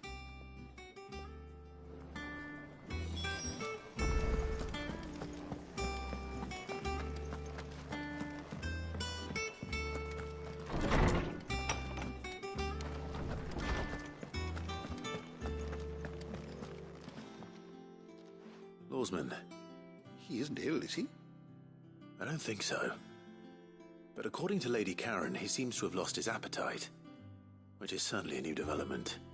She says he's hardly been touching his bones of late, and she believes it may have something to do with what happened at Rosalith Castle. I rather think she might be right, though not about his appetite. All canids are instinctively inclined to crack open bones for the rich marrow that resides within, and I see no reason why a frostwolf should be any different. Accordingly, I suspect it is not a lack of appetite that afflicts Torgal, but a surfeit of it. If we assume that his newfound magics require additional nourishment to sustain, it may well be that the bones Lady Karen is accustomed to providing are no longer sufficient. Frostwolves, after all, habitually prey upon far larger animals, whose bones may yield altogether different nutrients. As to where one might find a suitable substitute... I don't recall ever seeing any that large. And little wonder. The last elder antelope sighting I recall hearing about... Even so. Good hunting.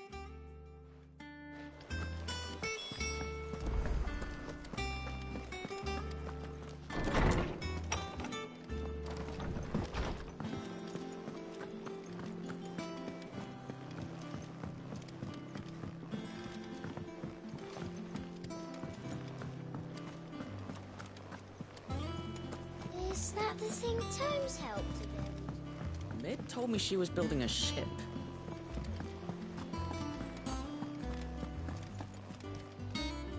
Clive, did you get my letter? That's why I'm here. Shh. Otto might be listening. A little. Listen. I've some bad news. It turns out the hideaway may be slightly behind in its payment to certain lenders, and it may be my fault. But I swear to the goddess, I thought I had the numbers square. Sadly, that square turned out to be more of a circle. 0, you might say. I can straighten it out, I swear, but it's going to take some time, and I'm going to need help keeping it from Otto. Bit late for that, I'd say. There you are! What a surprise! So let me get this straight. You forget to pay our lenders what they're due, and instead of coming straight to me, you get Clive to come to you. You know, the man in charge of the place you've been cheerfully trying to bankrupt. Well? Oh, just Martha. And the dame. And, well, Lady Karen. But only 500 talents. We owe 3 of our most trusted friends 5 million gil. Each. 5 million each. They lent us the bulk of the money we used to rebuild the hideaway, you see, and, well, I must have made some sort of oversight. Those ledgers were my responsibility, and it was my decision to entrust them to you. This is my fault. Do we have that much to hand? I can always ask my uncle. No, we don't. And after the king besides. All right. But that doesn't mean you have to shoulder the burden yourself. Is there anything I can do to help? There might be. How'd you fancy take... Rocks. Rocks, he says. Worth 1,000 talents apiece, these are. A little something Sid and I set aside for... when times got lean. And I reckon 15 million in overdue debt probably qualifies. I just hope our associates' eyes are a bit more discerning than yours. I'm sure they will be. Should be me making... But you know how it is with this place. I know. Which is why I don't mind going in your place. Go. Do you know why I only gave Master Clive here 2 star rubies? Because you'd rather Lady Karen killed me. Because I'd rather Lady Karen killed you. Yes. Well, I suppose this is goodbye then. Don't worry. I'm... Really? Do you think so? No, I don't.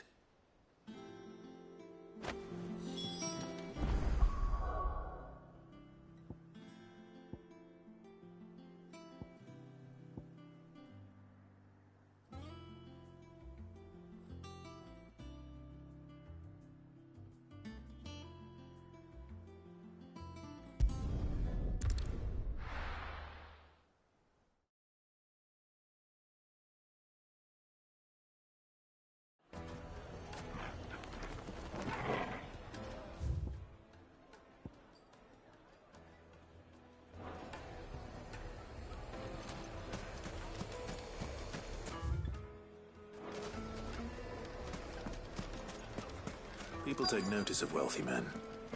Shouldn't be too hard to track down Karen's...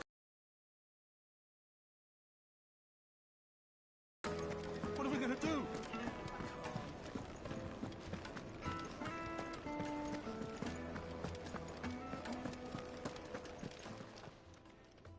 My reputation will be ruined! Ruined! Calm yourself, Lord Ignac, I beg of you, before you do yourself a mischief. Pardon the intrusion, but... Out! Get out! I paid for these rooms so I wouldn't be disturbed. Leave me be!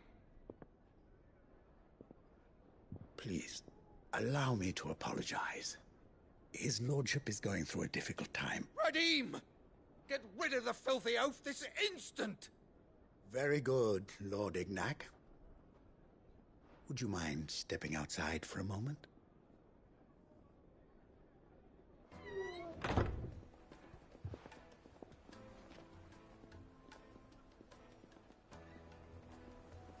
I'm sorry if I've caused you any trouble. That? No. That's just how his lord... He has been dispossessed of... I don't suppose it's a single ed... Ah, then I'll retreat. You have but to state it. You are well... I want an audience with Lord Ignac. A few minutes should be enough. Then I'll be on my way. A condition I would be a fool to refuse. Of course, you shall have your audience. I don't suppose you saw where the thieves went. I did not, no. Though some discreet inquiries made on his lordship's behalf mean that I know where you might find them. The bandit's bed. Every ill-gotten coin in Dalamil is said to pass through that disreputable corner of the Valcroy. And that's where I'm heading. I shall speak to Lord Ignac in your absence, and arrange for an audience upon your triumphant return. That will be very kind of you. Farewell, and best of luck.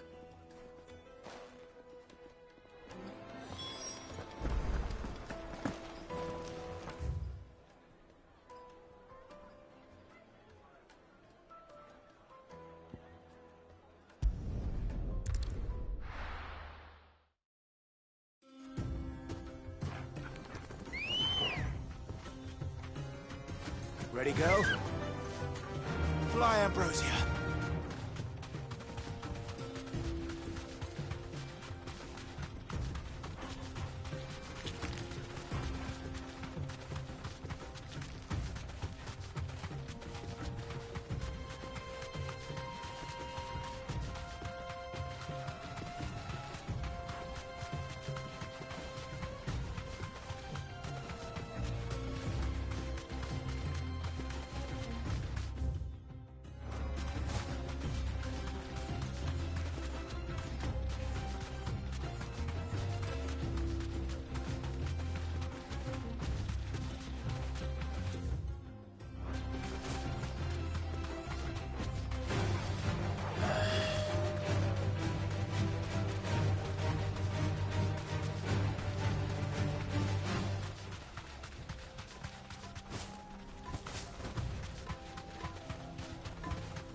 You deserve a rest.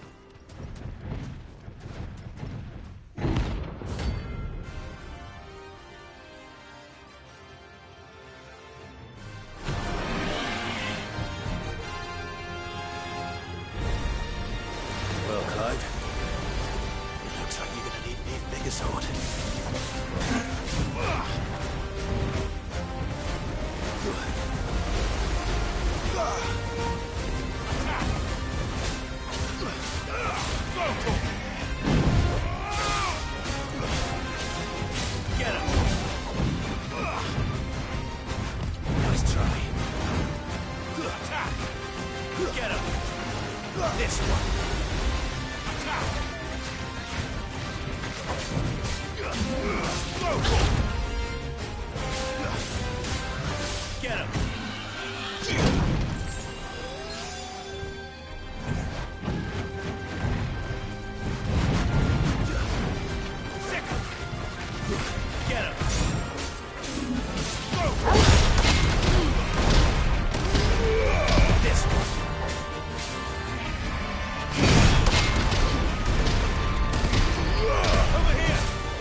Over here!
It should have stayed in its shell.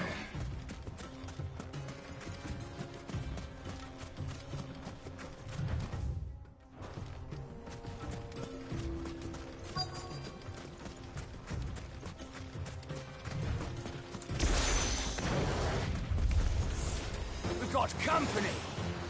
Come on, lads, let's tear the bastard's head off! Go for it!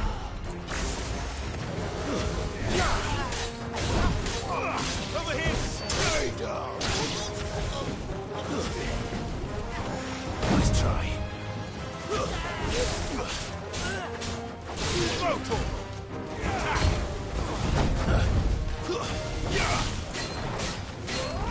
This one.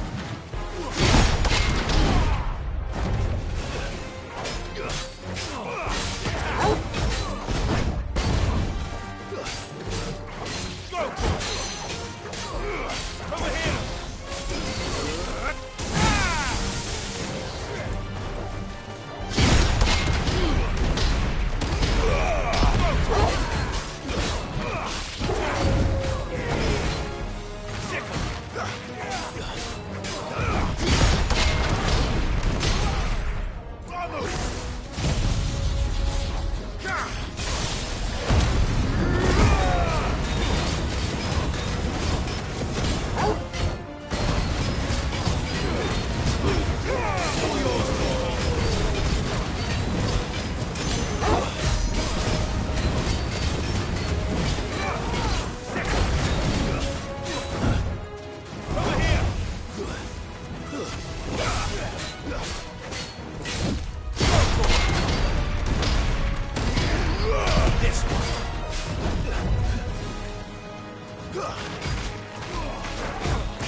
This must be Ignac's luggage. Nothing seems to be damaged. All right.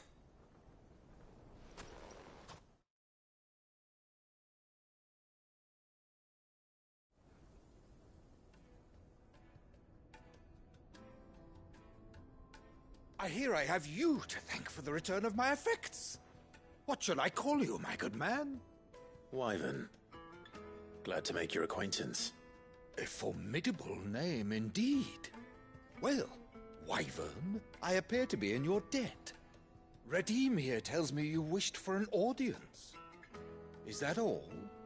A few moments of your time should suffice, yes. You're a peculiar fellow, Wyvern. All right, speak. Master Wyvern was wondering if you could tell him about a certain single-edged sword. Oh, Karen drove me hard on the price, but I would have sold her. It was made and is used they believe. No combat should ever exceed a single strike. Each sword is a brutal. But how do they Why, they use whetstones, rather. The whole array. But it is the a mineral. And that, Wyvern Indica, take this, the very stone of and a fire. Thank you. Pardon the intrusion, my lord. I am locked in bitter I am one step ahead of the Too many to count, but only one do I consider my nemesis. Lord Byron Rosfield. And is a perennial thorn in my side. I can imagine. Farewell, Wyvern. May our paths cross again. Radim, we mustn't dawdle.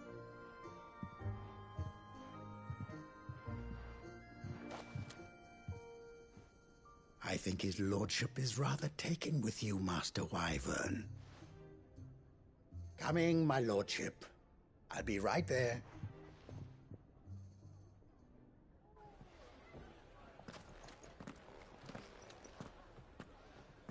Trust Uncle Byron to find such an interesting rival. Now, let's see what Blackthorn makes of this whetstone, shall we?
Clive! I wasn't expecting to be here, but it seems we still owe you a considerable amount of coin for your help with our rebuilding efforts.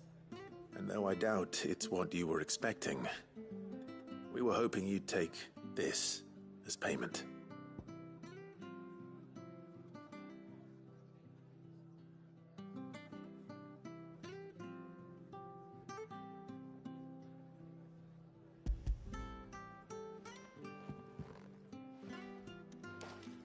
A star ruby? I can't accept this. It's worth at least twice what you owe me. Think of the difference as interest. Interest? If anyway, what bit much sending the... Something like that. Same as back when the place was nothing but a twinkle in the eye of a recently retired Lord Command. Probably knew that without his... Sid may have been the face of the hideaway. And when Sid passed away, we were all worried that would be the end. His death was hard on everyone. But it must have hit Otto hardest of all. But he didn't give up, did he? Quite the opposite, in fact. If I recall, he was... I reckon what he's... And don't we all? Doesn't hurt that you're half that, and... I suppose I do.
Thank you for sticking with us.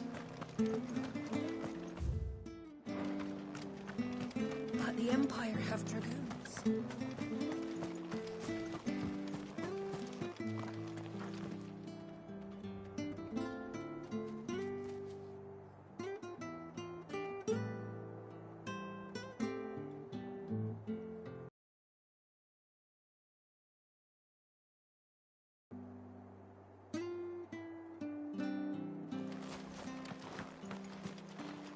I love Martha like a sister. You know I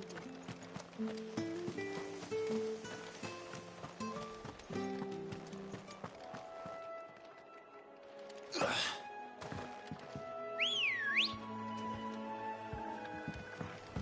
Let's go.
Nice boots you've got there.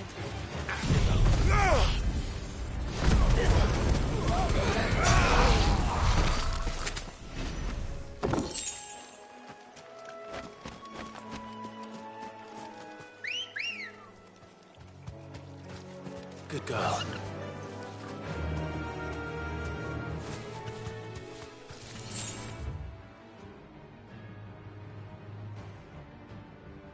Enough of you, are there?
It's certainly quiet.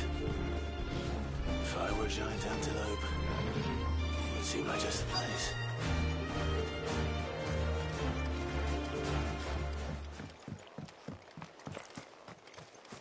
I doubt we'll find one bigger than that. You hungry, Torgal? Get him! Attack!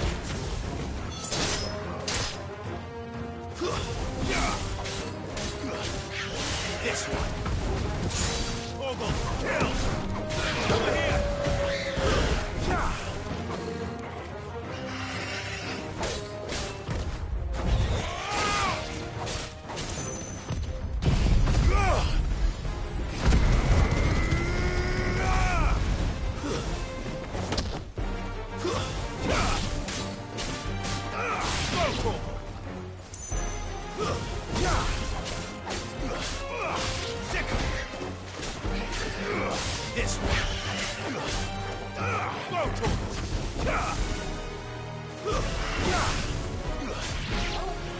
Get him!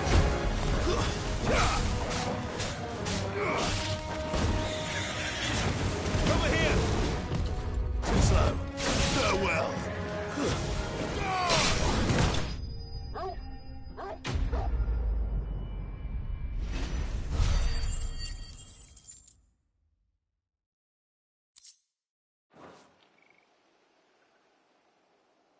Now...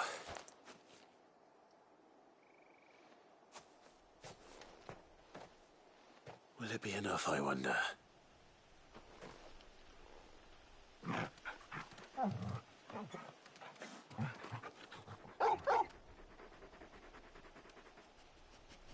I say that answers my question. Which means we owe the lawsmen our thanks. You're just a big puppy, aren't you? A very big puppy.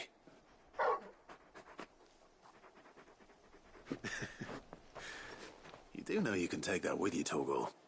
Lady Karen will be relieved to hear you've got your appetite back. Come on, boy.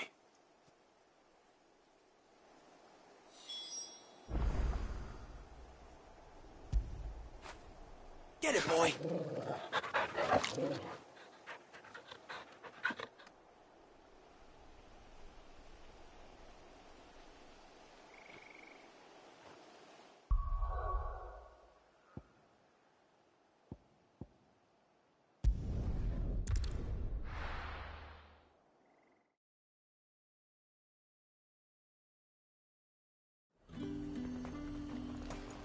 There's talk that the glass gate flood.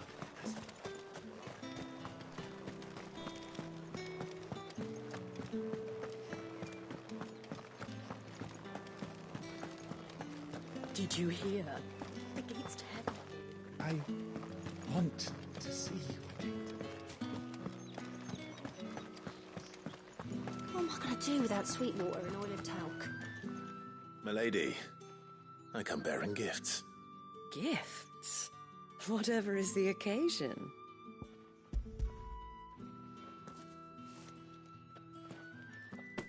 Oh my. Otto asked me to give it to you. To settle the Hideaway's debt with the Veil. And to compensate you for the time it took us to do so. You disappoint me, Clive. I thought you might finally be warming to me.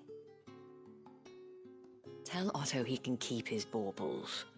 I tried to tell him as much the first time around. The man owes me nothing, nor does the Hideaway. My contribution to the restoration effort was made freely and willingly. It was the least I could do. You once told me Sid did you a kindness. I'd like to do the same. Please, accept it. For my sake. And for Otto's. For all of us. For all you've done. It is rather fetching. Otto is lucky to have you, Clive. I doubt anything could ever replace his son. But you and the others at the Hideaway... Otto had a son. Long ago, and blamed himself for not being able to stop it. I don't know how it happened, whether there was anything he could have done. But it was clear that it weighed heavily on him. I didn't know. How could you have? I doubt anyone did. Besides Sid, I've never met a man more keen to bear his sorrows in stoic silence. An ill habit, given that both have always been surrounded by friends desperate to help them.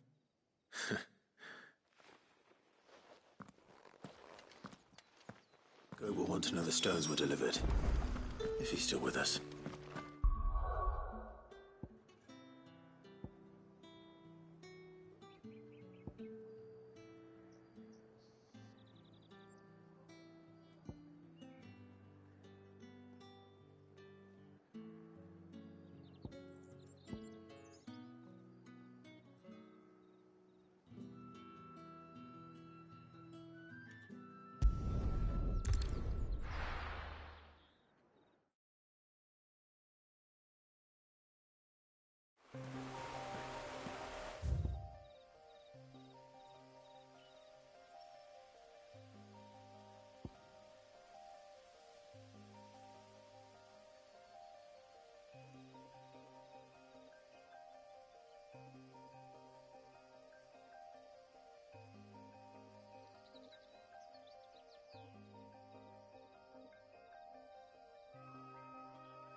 Ready, go?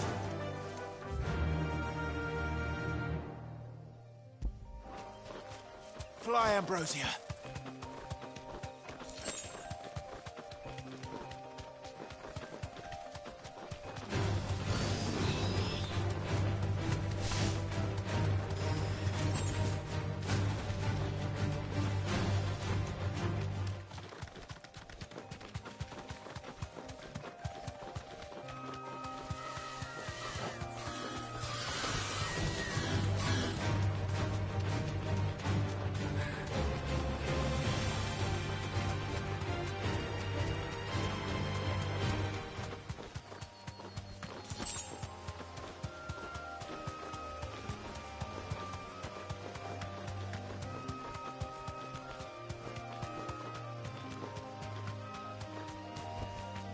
No need to ride from here.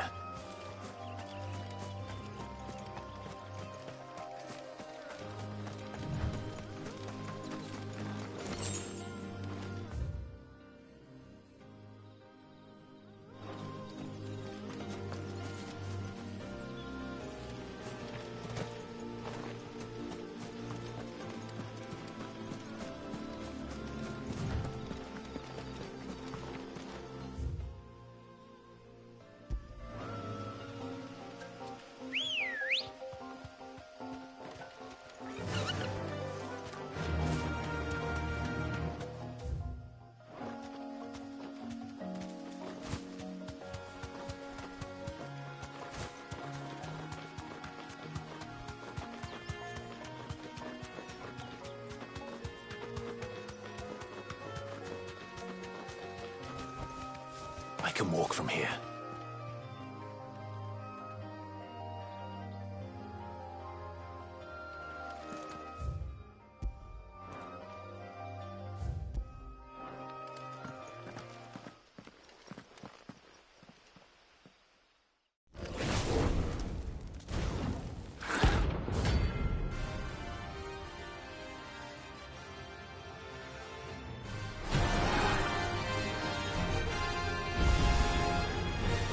Here. Greetings, Your Majesty. Over here!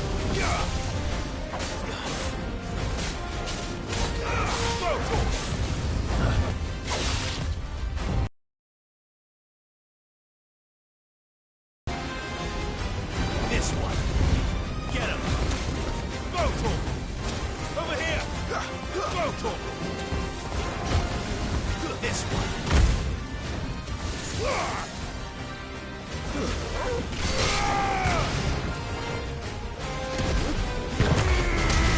All yours, Torgal. Over here.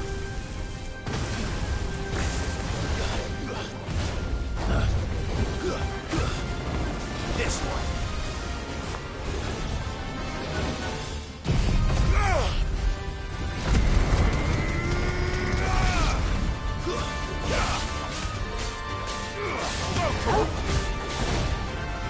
Over here!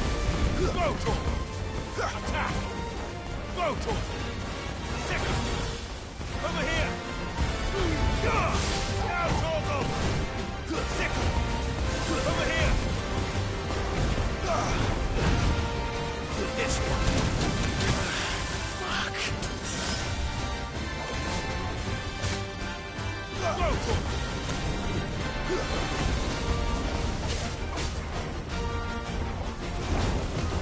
Over here!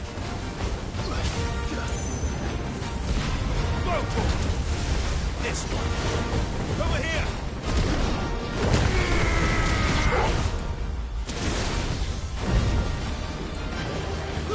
There's a good boy. Sick! Get him! Sick!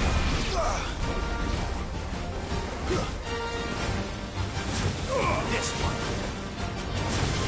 Sick!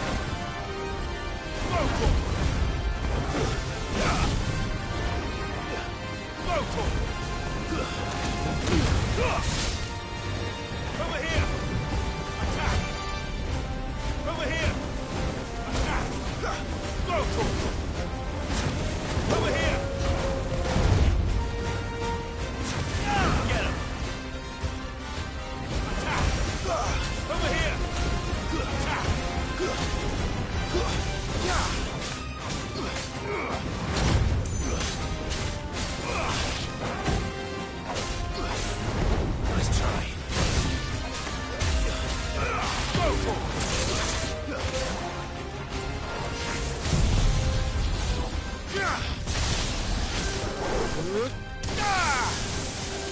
Over here! Kill!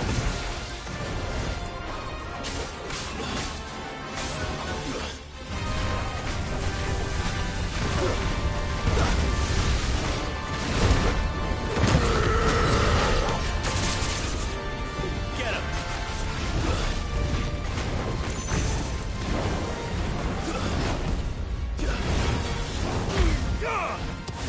Now, Torgal!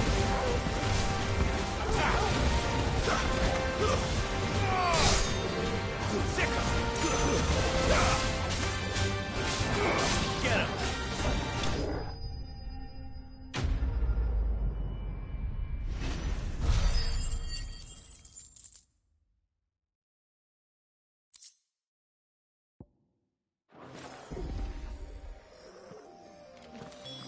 Your reign is over. Now to collect the ash. This looks like the stuff. Let's see if there's any more.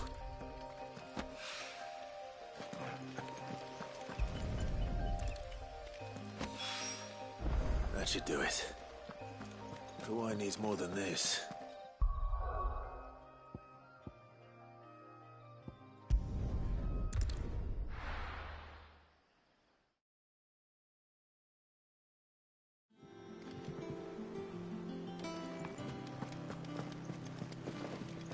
Is that the thing Tomes helped with? Mid told me she was building a ship.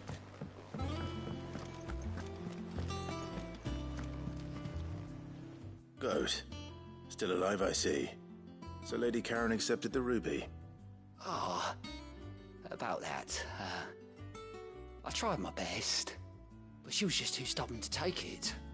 She threw it right back in my face, in fact, and told me I could stick my stupid stone where the sun don't shine. Karen refused payment. I hope it wasn't something I said. I'm sure you were attacked. Oh, wonderful. I hope you have better luck than I did.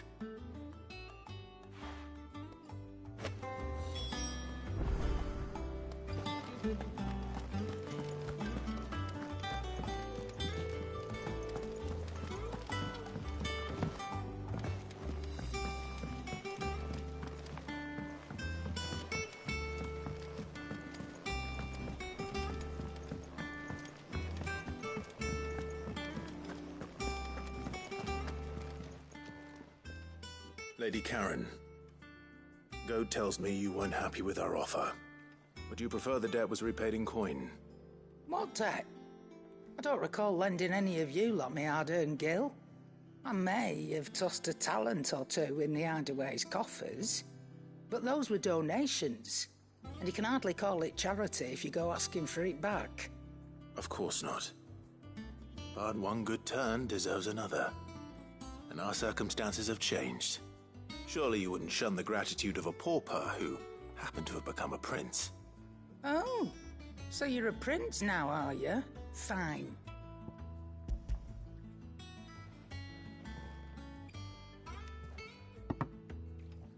Where'd you even get this? A canny one, meanwhile, might claim it were nicked from the belt of Sid the Outlaw himself and ask twice as much. Might be I already have a buyer in mind. Might be you even know her. You wouldn't mind, would you? Not at all. Just be sure to tell her that it's always a pleasure doing business.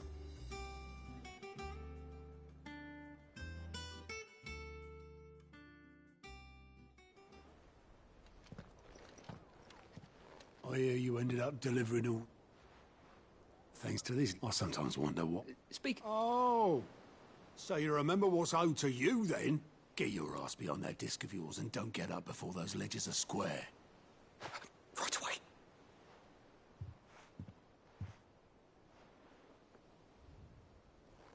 I've seen that before. You have, yeah. Plenty of times. It was the only goblet Sid ever used. Either out of habit, or because the filthy sod couldn't be bothered to find a clean one. I knew so little about him. Like most people. Martha and the Dame both seem to have fond memories of him. I bet they do. How long did you know Sid before he... Before he died? 20 summers, give or take.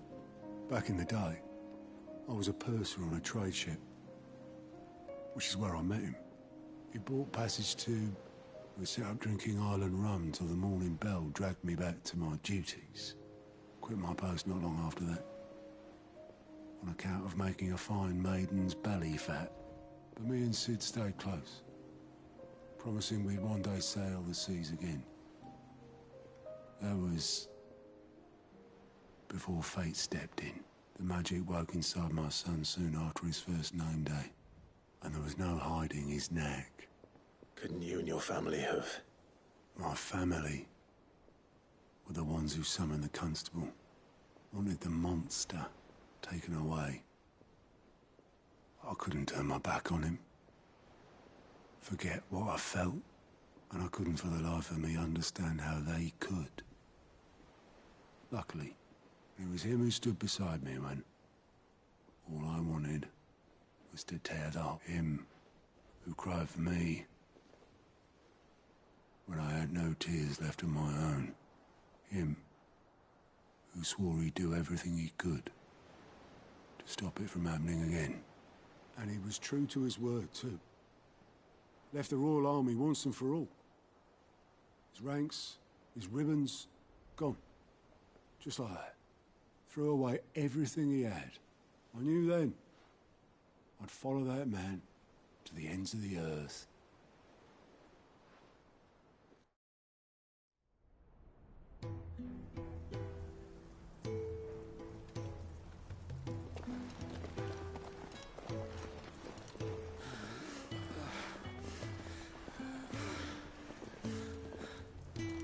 He was always too clever for his own good, was Sid.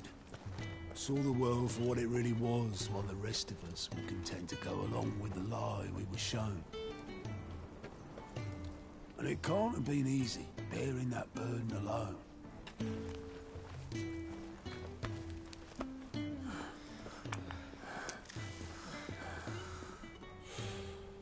But he didn't let it stop him. He never lost faith in what he believed was right. And that gave us faith in him. Faith he'd steer us true. So I swore to myself that I'd always be right behind him, ready to catch the stubborn sod, if ever he should fall.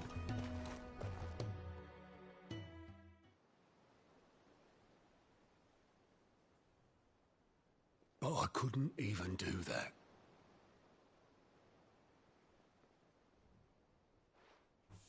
Ignore me. Just the ramblings of a tired old man. Leave that lot. I'll tidy it up in a bit.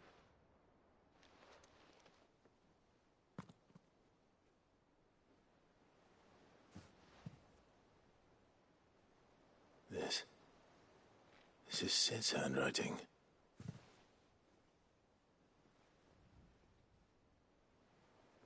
Dear Otto. I may be drunk, but I wanted you to know this place would be fucked without you. Love you, you grumpy old sod.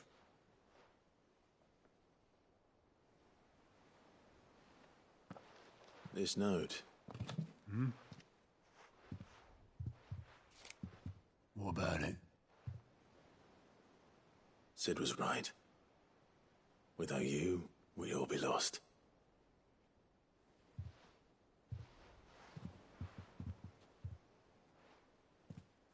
He should have bloody well said so then.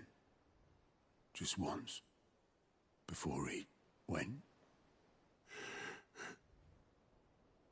But then, why would he? Him, or anyone? I'd only have told him to piss off.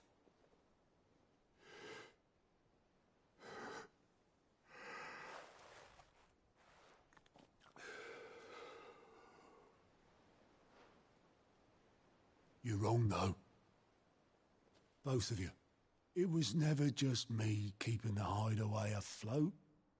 It was all of us. I just shoved people in the right direction. I barely seem to be able to do that anymore.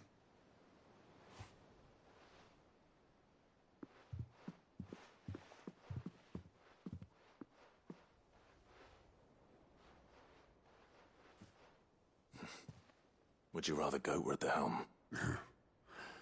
Well, maybe I've got a few more years left in me. I'm going to hold you to that, Otto. Before you go, Sid would have wanted you to have this. But that's... This'll do me just fine.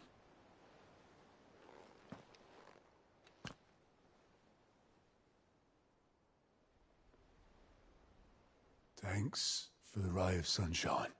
I'll see if I can't pay you back. Already have.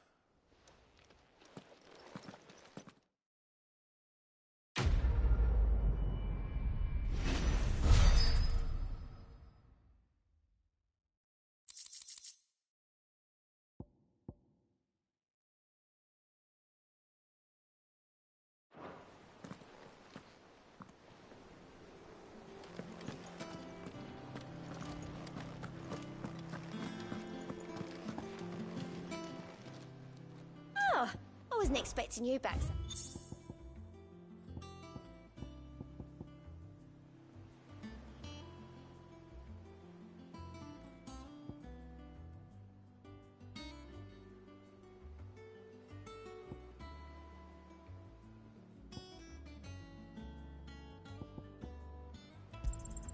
You earned this. Best of luck out there, Sid.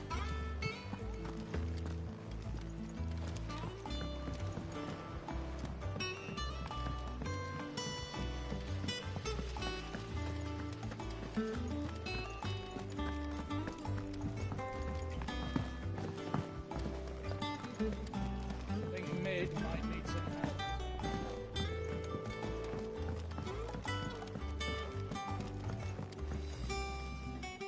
All right there, Sid? How's that hunt? I have it here.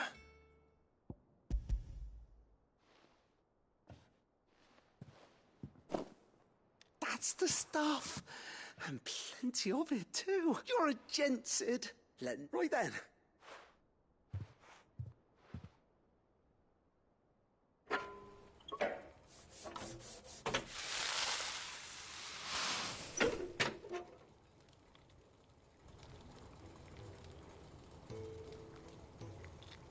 There we have it. The Telemon Alembic. Very impressive. There's... Don't be... Why don't you let me take a look at that bag of yours? The one you keep your potions in. Reckon I could work some magic on that, huh? What kind of magic? Breathe new life into old boots and the like. Ah, I reckon if you... Well, it can't hurt to try, I suppose. That's the spirit.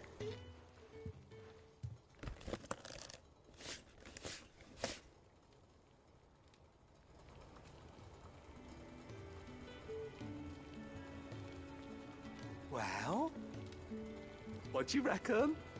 It certainly feels more... flexible. Right? Told you. Thank you. I think. No.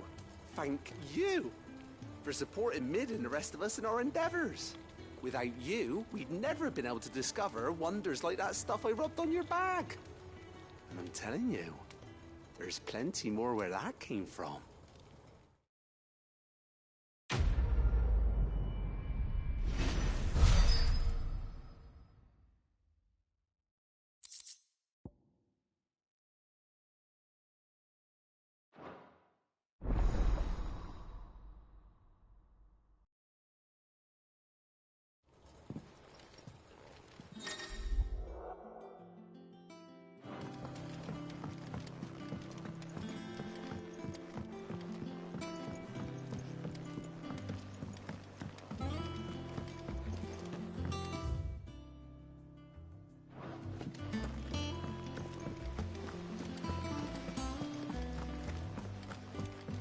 I could take one of our birds.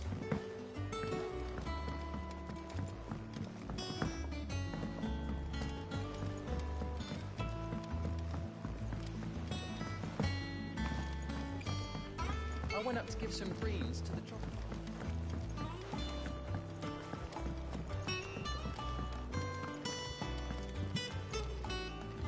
I noticed you and... You could say that.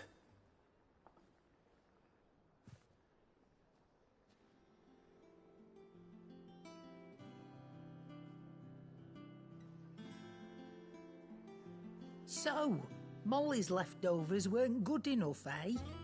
That'll teach me for treating you like you're still a pup. All right, no need to shout. Now we know what you're after. Speaking of which, I brought one for later. Can I leave it with you?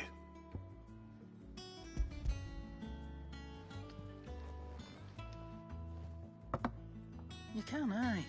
In return, you can... I was just on my...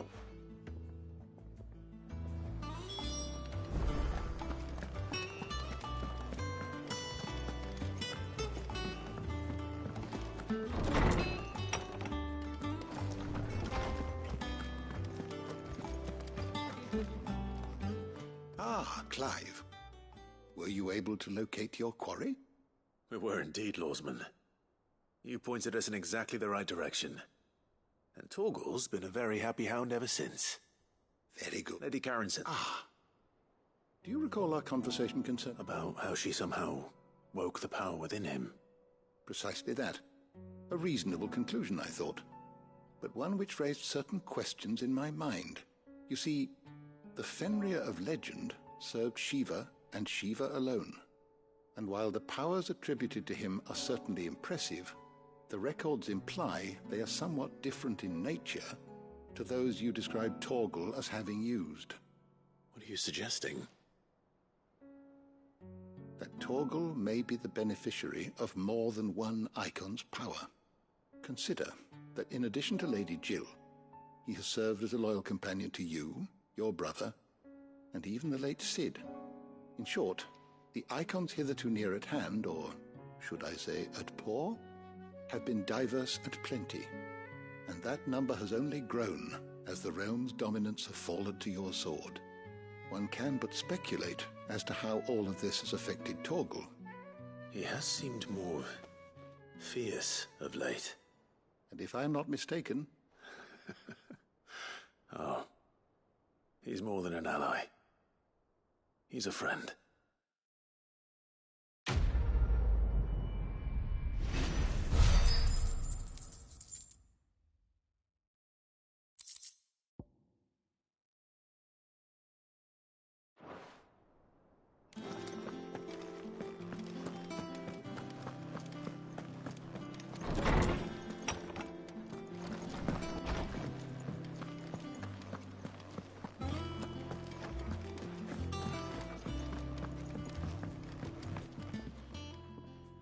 Sorry for the wait. But hopefully you look... You learned... I did bet.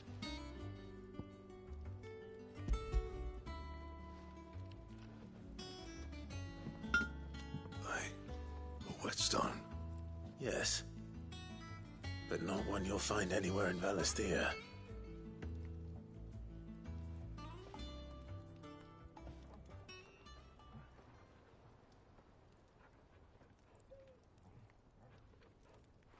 No wonder I couldn't get the same finish on the grinding wheel. One hit and all done, eh? Might not be so bad if all you ever fought were duels. Good luck on the battlefield. Your second opponent would be your last, no matter how good you were. Even so, is there some way it could be used to give the curse breakers an edge? I think so, yeah. With this whetstone and the right kind of steel, I could probably even make a twin of the blade that rattled me. But there'd be no replacing this little rock once I worn it down to a sliver. I reckon we get a dozen swords from it, if that. Swords that the curse breakers wouldn't know how to wield properly, and that would see them through a single fire piece. Nah, no point trying to copy that thing. Be about as much use as a wax anvil. But finishing our blades with a whetstone this fine, now that's something to consider. And what's finer than fallen masonry, eh? Or more hard-wearing, for that matter. Just imagine it. Good Valisthian steel with an edge. I won't make it. I'm sure the curse breakers will be delighted. Just don't push yourself too hard. Don't you worry about me, sunshine. I'll be working day and nights. Hey, thanks, Clive. I mean it. I owe you one. August 2. Yes. You'll be happy to hear you said that. And I'll see that my debt to you's paid. You come and fight. All right?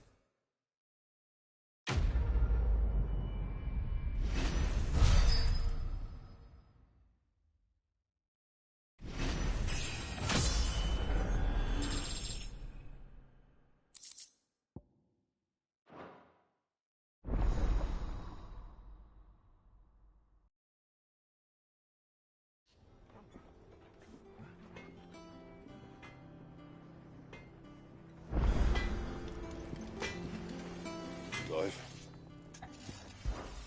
So, will it be?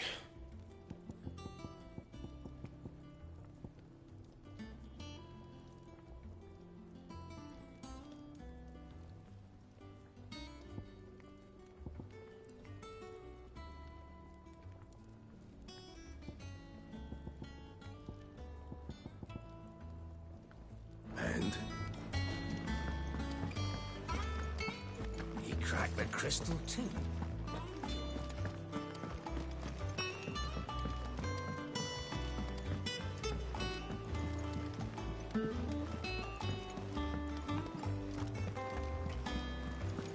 Is that the thing Tomes helped to do? They told me she was building a ship.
Let's go.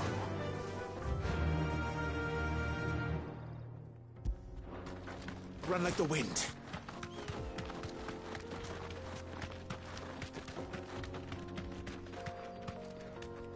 Be safe. Go, Tor! Sickle!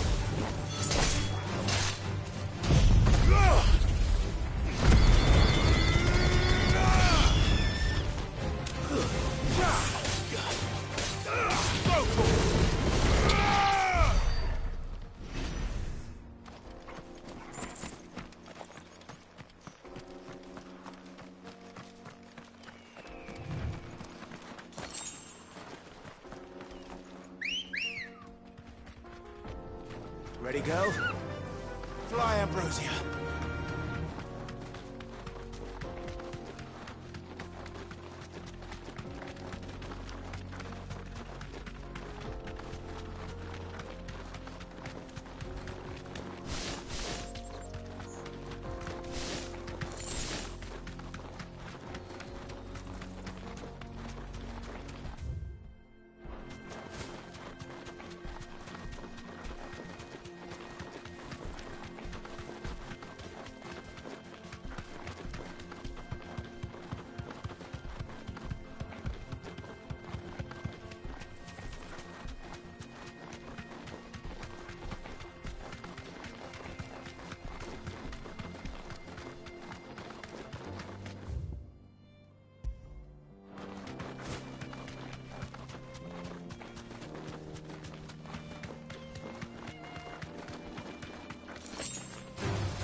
surrounded.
Straight home now.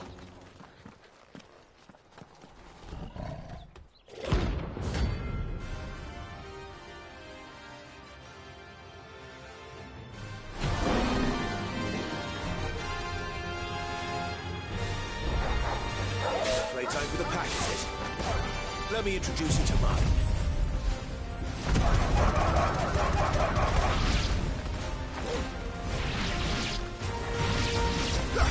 Get him! Sick!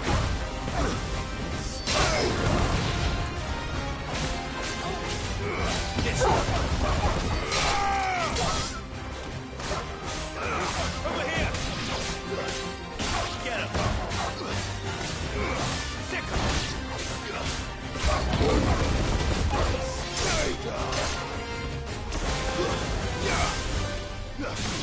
This one! Sick!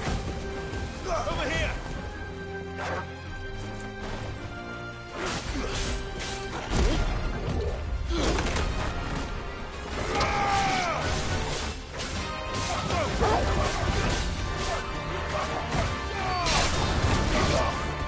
Over here!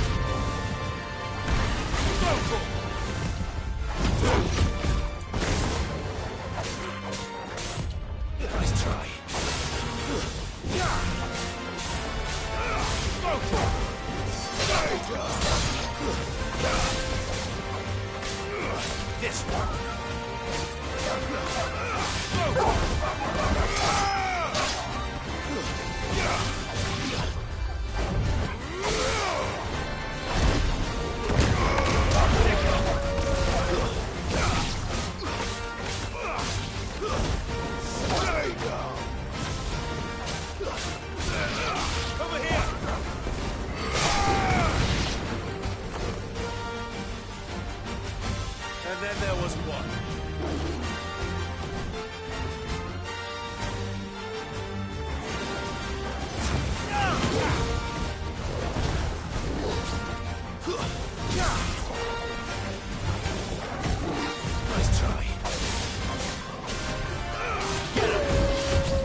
Too slow.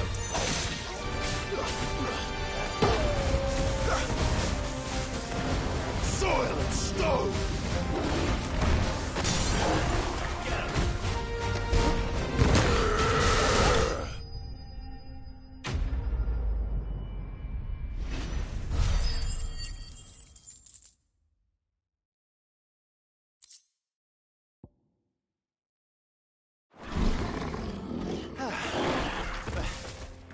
That wasn't too bad, was it, Torgal?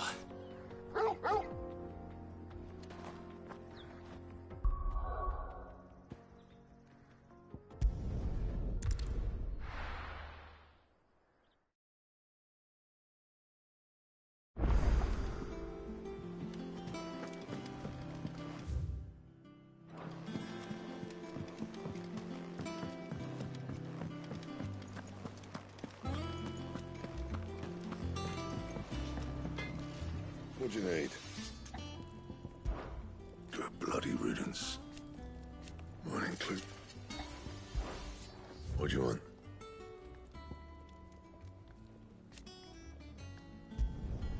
Not bad, if I do say so myself. And?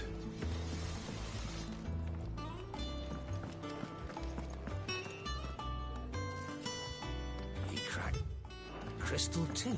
You're joking.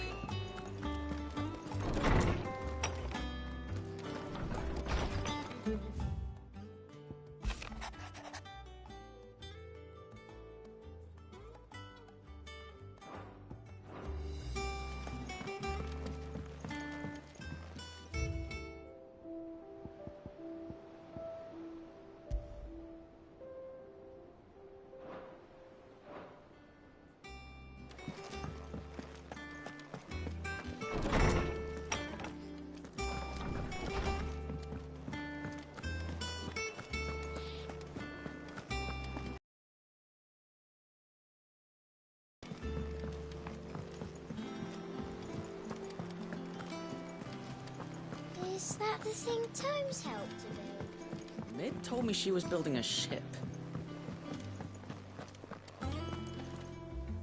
All right, Clive. Asterix. Mid finished sending half the hideaway traipsing across the twins, has she? I swear, that girl'd do anything to put off visiting her old dad's grave. No excuses now, though, eh? Not quite. She said there was one final thing she had to take care of. I'm sure she'll be finished soon enough. She said that? In those words? She did, yes.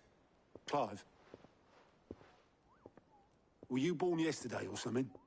There is no thing. She'll probably be halfway to Canva by now. Mid. I might still be able to catch her.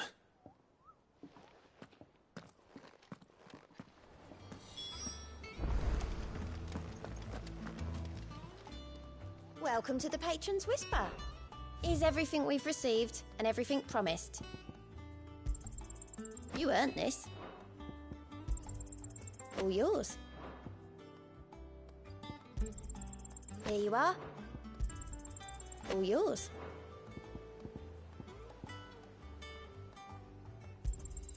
You earned this. Come again. I may have more for you.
Oboleth, have you seen Mid?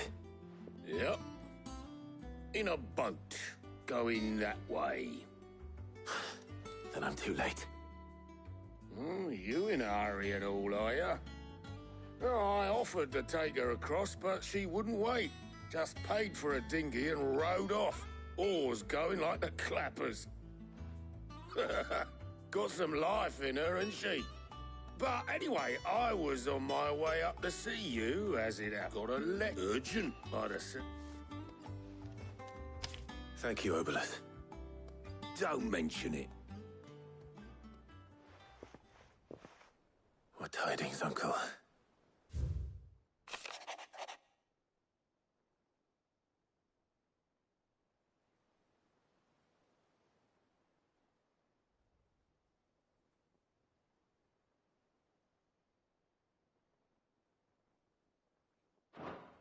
Trouble in Canva. Well, I'll need someone to keep an eye on Mid.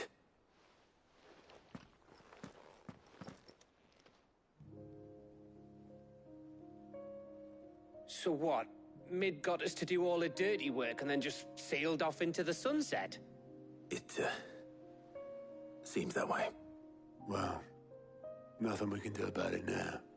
But next time you plan on visiting Sid, you might want to tie her to something before you suggest it. Ah, don't be so hard on her. Got to admit, the dirty work was kind of fun. Everyone pitching in and all that bollocks. Just like when we built this place. You're right. Anyway, we all set to head to the old hideaway. I could do with getting to Canva pretty sharpish. Wouldn't do to keep Lord Rosfield... Gav will be leaving with me. Will you mind the place while we're gone? You can count on me. Just be sure to give Sid and the others my regards. All right. Oh, by the way, Jill will be joining us too. She's got some things to take care of, but she'll meet us there. I hope she's telling the truth at least.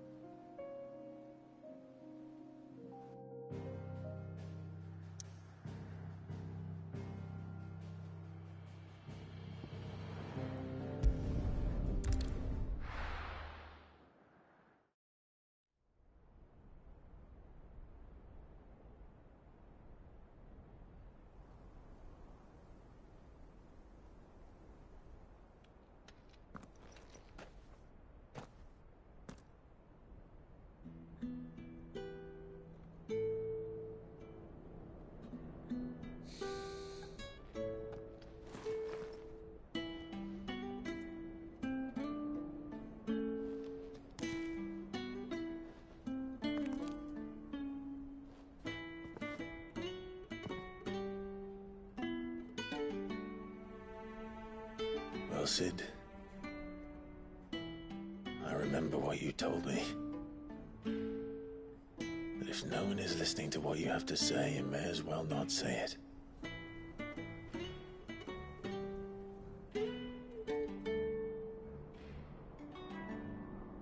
But I will say this, old friend. Hugo Kuka is gone. His shadow looms over us no longer. It's a pity the Phoenix can't be in two places at once.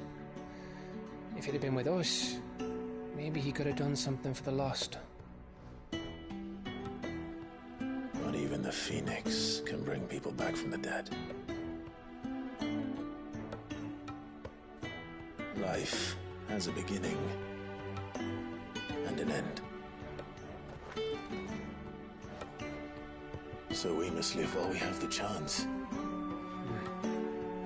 And not as slaves to the crystals, but as free men.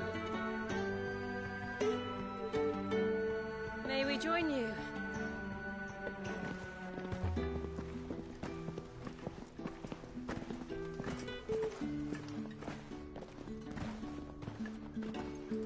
Lady Karen, what a pleasant surprise. I thought I'd drop by and see how you were all doing before heading off to restock my supplies.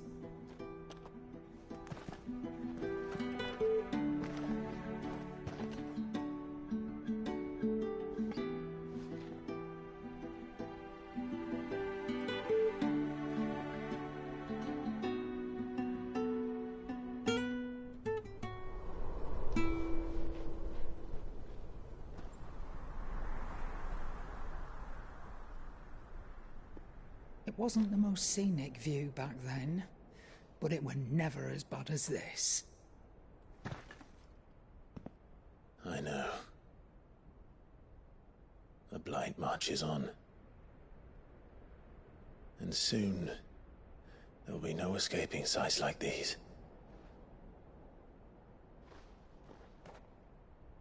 So our mission remains unchanged. We cannot stop until every Mother Crystal is gone, and their thirst for ether with them. The only one that remains in Storm is Drake's tail in the Crystalline Dominion. Our next target. We're going to Twinside. It's the capital of the Empire these days. I wouldn't like to think how tightly guarded they've got the place. Not that that'll stop you, but we do well to scout it out before you go charging in. We would indeed. If you're off to the Dominion, you can take this great lump with you. Goods. Oh, I am sorry. Have you forgotten you're the most wanted man in the Twins? I thought you might like to disguise yourselves as the attendants of a travelling trader, assuming you've no better ideas. You wanted to buy yourself some tools, didn't you? Well, now's your chance. You're letting me go? With them? Oh, thanks, Nan! Stop that! You'll break me bones, you great galoot!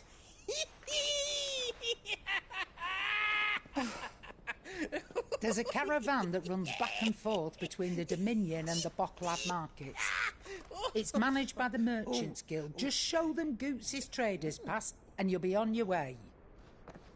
It'll be a damn sight less risky than footing it the length of the Crystal Road. That's for sure. Thank you, Karen. And glad to have you with us, Goots. Okay then. I'll get me things and I'll meet yous there. See yous down in Bocklad. Get off! Me poor fingers! Jill, you're with me. Understood. And Gav? Already on my way, Captain. Be careful. Aren't I always?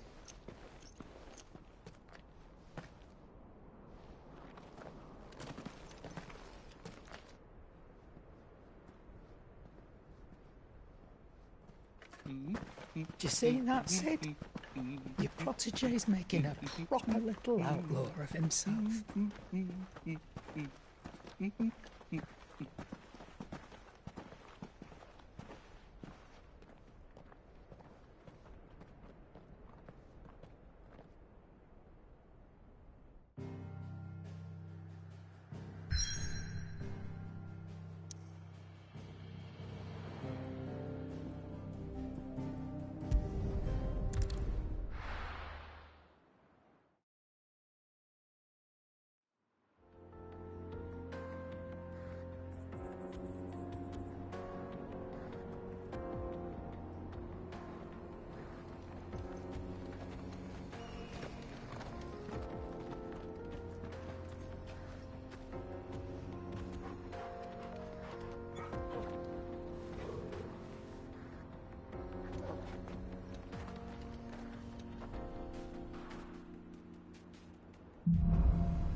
How are you feeling? Better. Thanks to Talia. I'm glad to hear it. And Torgal helped too. Didn't you, boy?